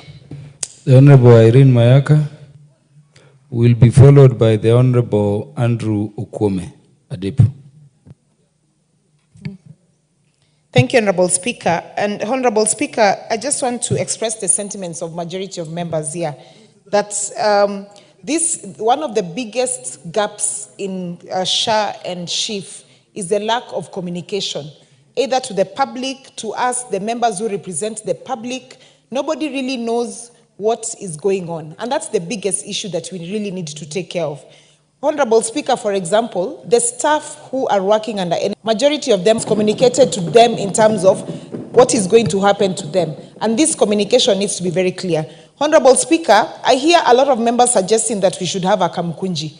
I actually think that we should have the CS come here during a session so that we ask proper questions where the public can see exactly what is going on. The other thing, Honorable Speaker, is this is an IT-based technological system. And one of the things that we know in the IT space is that when you are moving to a different technology, you have to do what is called a grandfather piloting. What this means is that you pilot in batches. You try one place, If it works, if it doesn't work, you get the feedback, you rectify that, you grandfather that system, and then you move on to the next batch. But this was done en masse, which is very scary and very, very dangerous. And a lot of patients have suffered as a result of this. So what I want to urge the chair and the CS, and I hope he's listening, is that can you now start a process of communication? We have access to social media, we have local media, we have vernacular media. Why don't you use all this that you have access to educate Kenyans properly, to understand this, and also take on the feedback that you're receiving from Kenyans, so that it tells, so that you're able to know what the issues are. Otherwise, there will be no acceptance of SHA and SHIF as an alternative to NHIF. Right now, everyone believes NHIF is what works. So it's up to us. We have the responsibility of ensuring the public understand why this is a better alternative. As at now, we all don't think it's a better alternative. I thank you. The Honorable Andrew Kwame. Thank you, Mr. Speaker. In fact, I'm surprised that some of us do deny that people are suffering out there. I'm telling you, the situation out there is very serious, and because of that, I'm happy my colleague, Honorable Gogo, brought up this issue. One thing that I see is the cause of this problem is changing of names from NHIF to SHIF. Perhaps the system should have worked in such a manner that the two systems were to run concurrently as NHIF gives way to SHIF. But if you make it one day, a number of people were caught up. They were neither in NHIF where they were deregistered, nor are they in the new system of SHIF. So when illness comes, when a disease comes, they are just, their fate is death. This we must accept, because if somebody is nowhere, then it's not registered. And with that situation, I would say that the government must take this thing very seriously, because even as I speak, there are many people who are not registered anywhere. I think this we need to do something on very, very urgently. And in addition to that, a bad mistake was done that there was no public participation adequate. There was none. So people don't know what's going on. That's why you hear SHIF, SHAF, his, whatever. This is because of not knowing what is going. So, Mr. Speaker, sir, let me say we need to reverse the situation in a way that everybody can be given a chance to live. Honorable Andrew Kwame, your time is up. The Honorable Wilberforce Oundo, in 2 minutes. Chair, I have been on top of the log for long, but it's okay. Honorable Speaker, I think there are two issues here that the committee and the executive needs to address. One, majority of the hospitals have got legacy debts from NHIF, and probably there isn't sufficient legal mechanisms to transfer the liabilities of NHIF to SHA. So you find that many hospitals, therefore, are no longer are not happy, are not willing to take up more responsibility and more debts. So it's therefore important the executive needs to assure service providers that whatever you are owed by NHIF will still be taken over by SHA after the due diligence process is completed. Second, Honorable Speaker, yes, we might have insurance cover, but if the primary facilities do not have adequate resources, then the entire system, Honorable Speaker, is going to collapse. So for that, because we are running short of time, it's a good idea. Let the executive work on it so that we resolve these issues. Thank you, Honorable Speaker. Lastly, the Honorable Eric Muchangi. Thank you, Honorable Speaker, for this opportunity. I wish to thank the Honorable Dr. Lilian Gogo for this very important matter. Honorable Speaker, I wish to agree with the honorable members that say that we need to do more sensitization and information sharing about SHIF. Because, Honorable Speaker, I have done my own research within my constituency, and I have seen that we have some considerable number of people who are uptaking this SHIF, but there are challenges that have come with this new program. And I am thinking that sometimes we have a very ambitious program of planting trees in this country until everyone gets into the program of planting trees. And on this issue, important issue to do with healthcare, I believe that we should, as a government and as leaders, invest more time in educating our people, because we need more of them to get enlisted in this program, and we should not fear that this program is new. You know, in this country, we have a tendency of rejecting almost everything. This idea of having a new... that was made to be paid for those hospitals that were not paid the NHIF. What happened to the money? They should be paid. How can I give you service if you have not paid me what you owed me previously? Mr. Speaker, we need to look at it again. We are not saying that it has failed, but we need to review and see what can be done to give Kenyans the universal health coverage that was promised. Thank you very much. Order, honorable members. Honorable members, the interest on matters health and education is big. I thank you for the interest shown. I believe we can have this through other forms and procedures within the assembly, so that the matter health, including the thoughts around Kamkunji and those other processes that can make us stabilize the thing. I'm very happy that we are thinking of solutions, not lamentations, because indeed it is this parliament which killed NHIF by repealing the act and established SHIF by enacting the new laws. Honorable members, the time being 7:09 p.m. This House stands adjourned until Wednesday, the 13th day of November 2024 at 9:30 a.m.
Maybelline New York New Lifter Plump. Warning, intense heat, lasting plump. The bold safety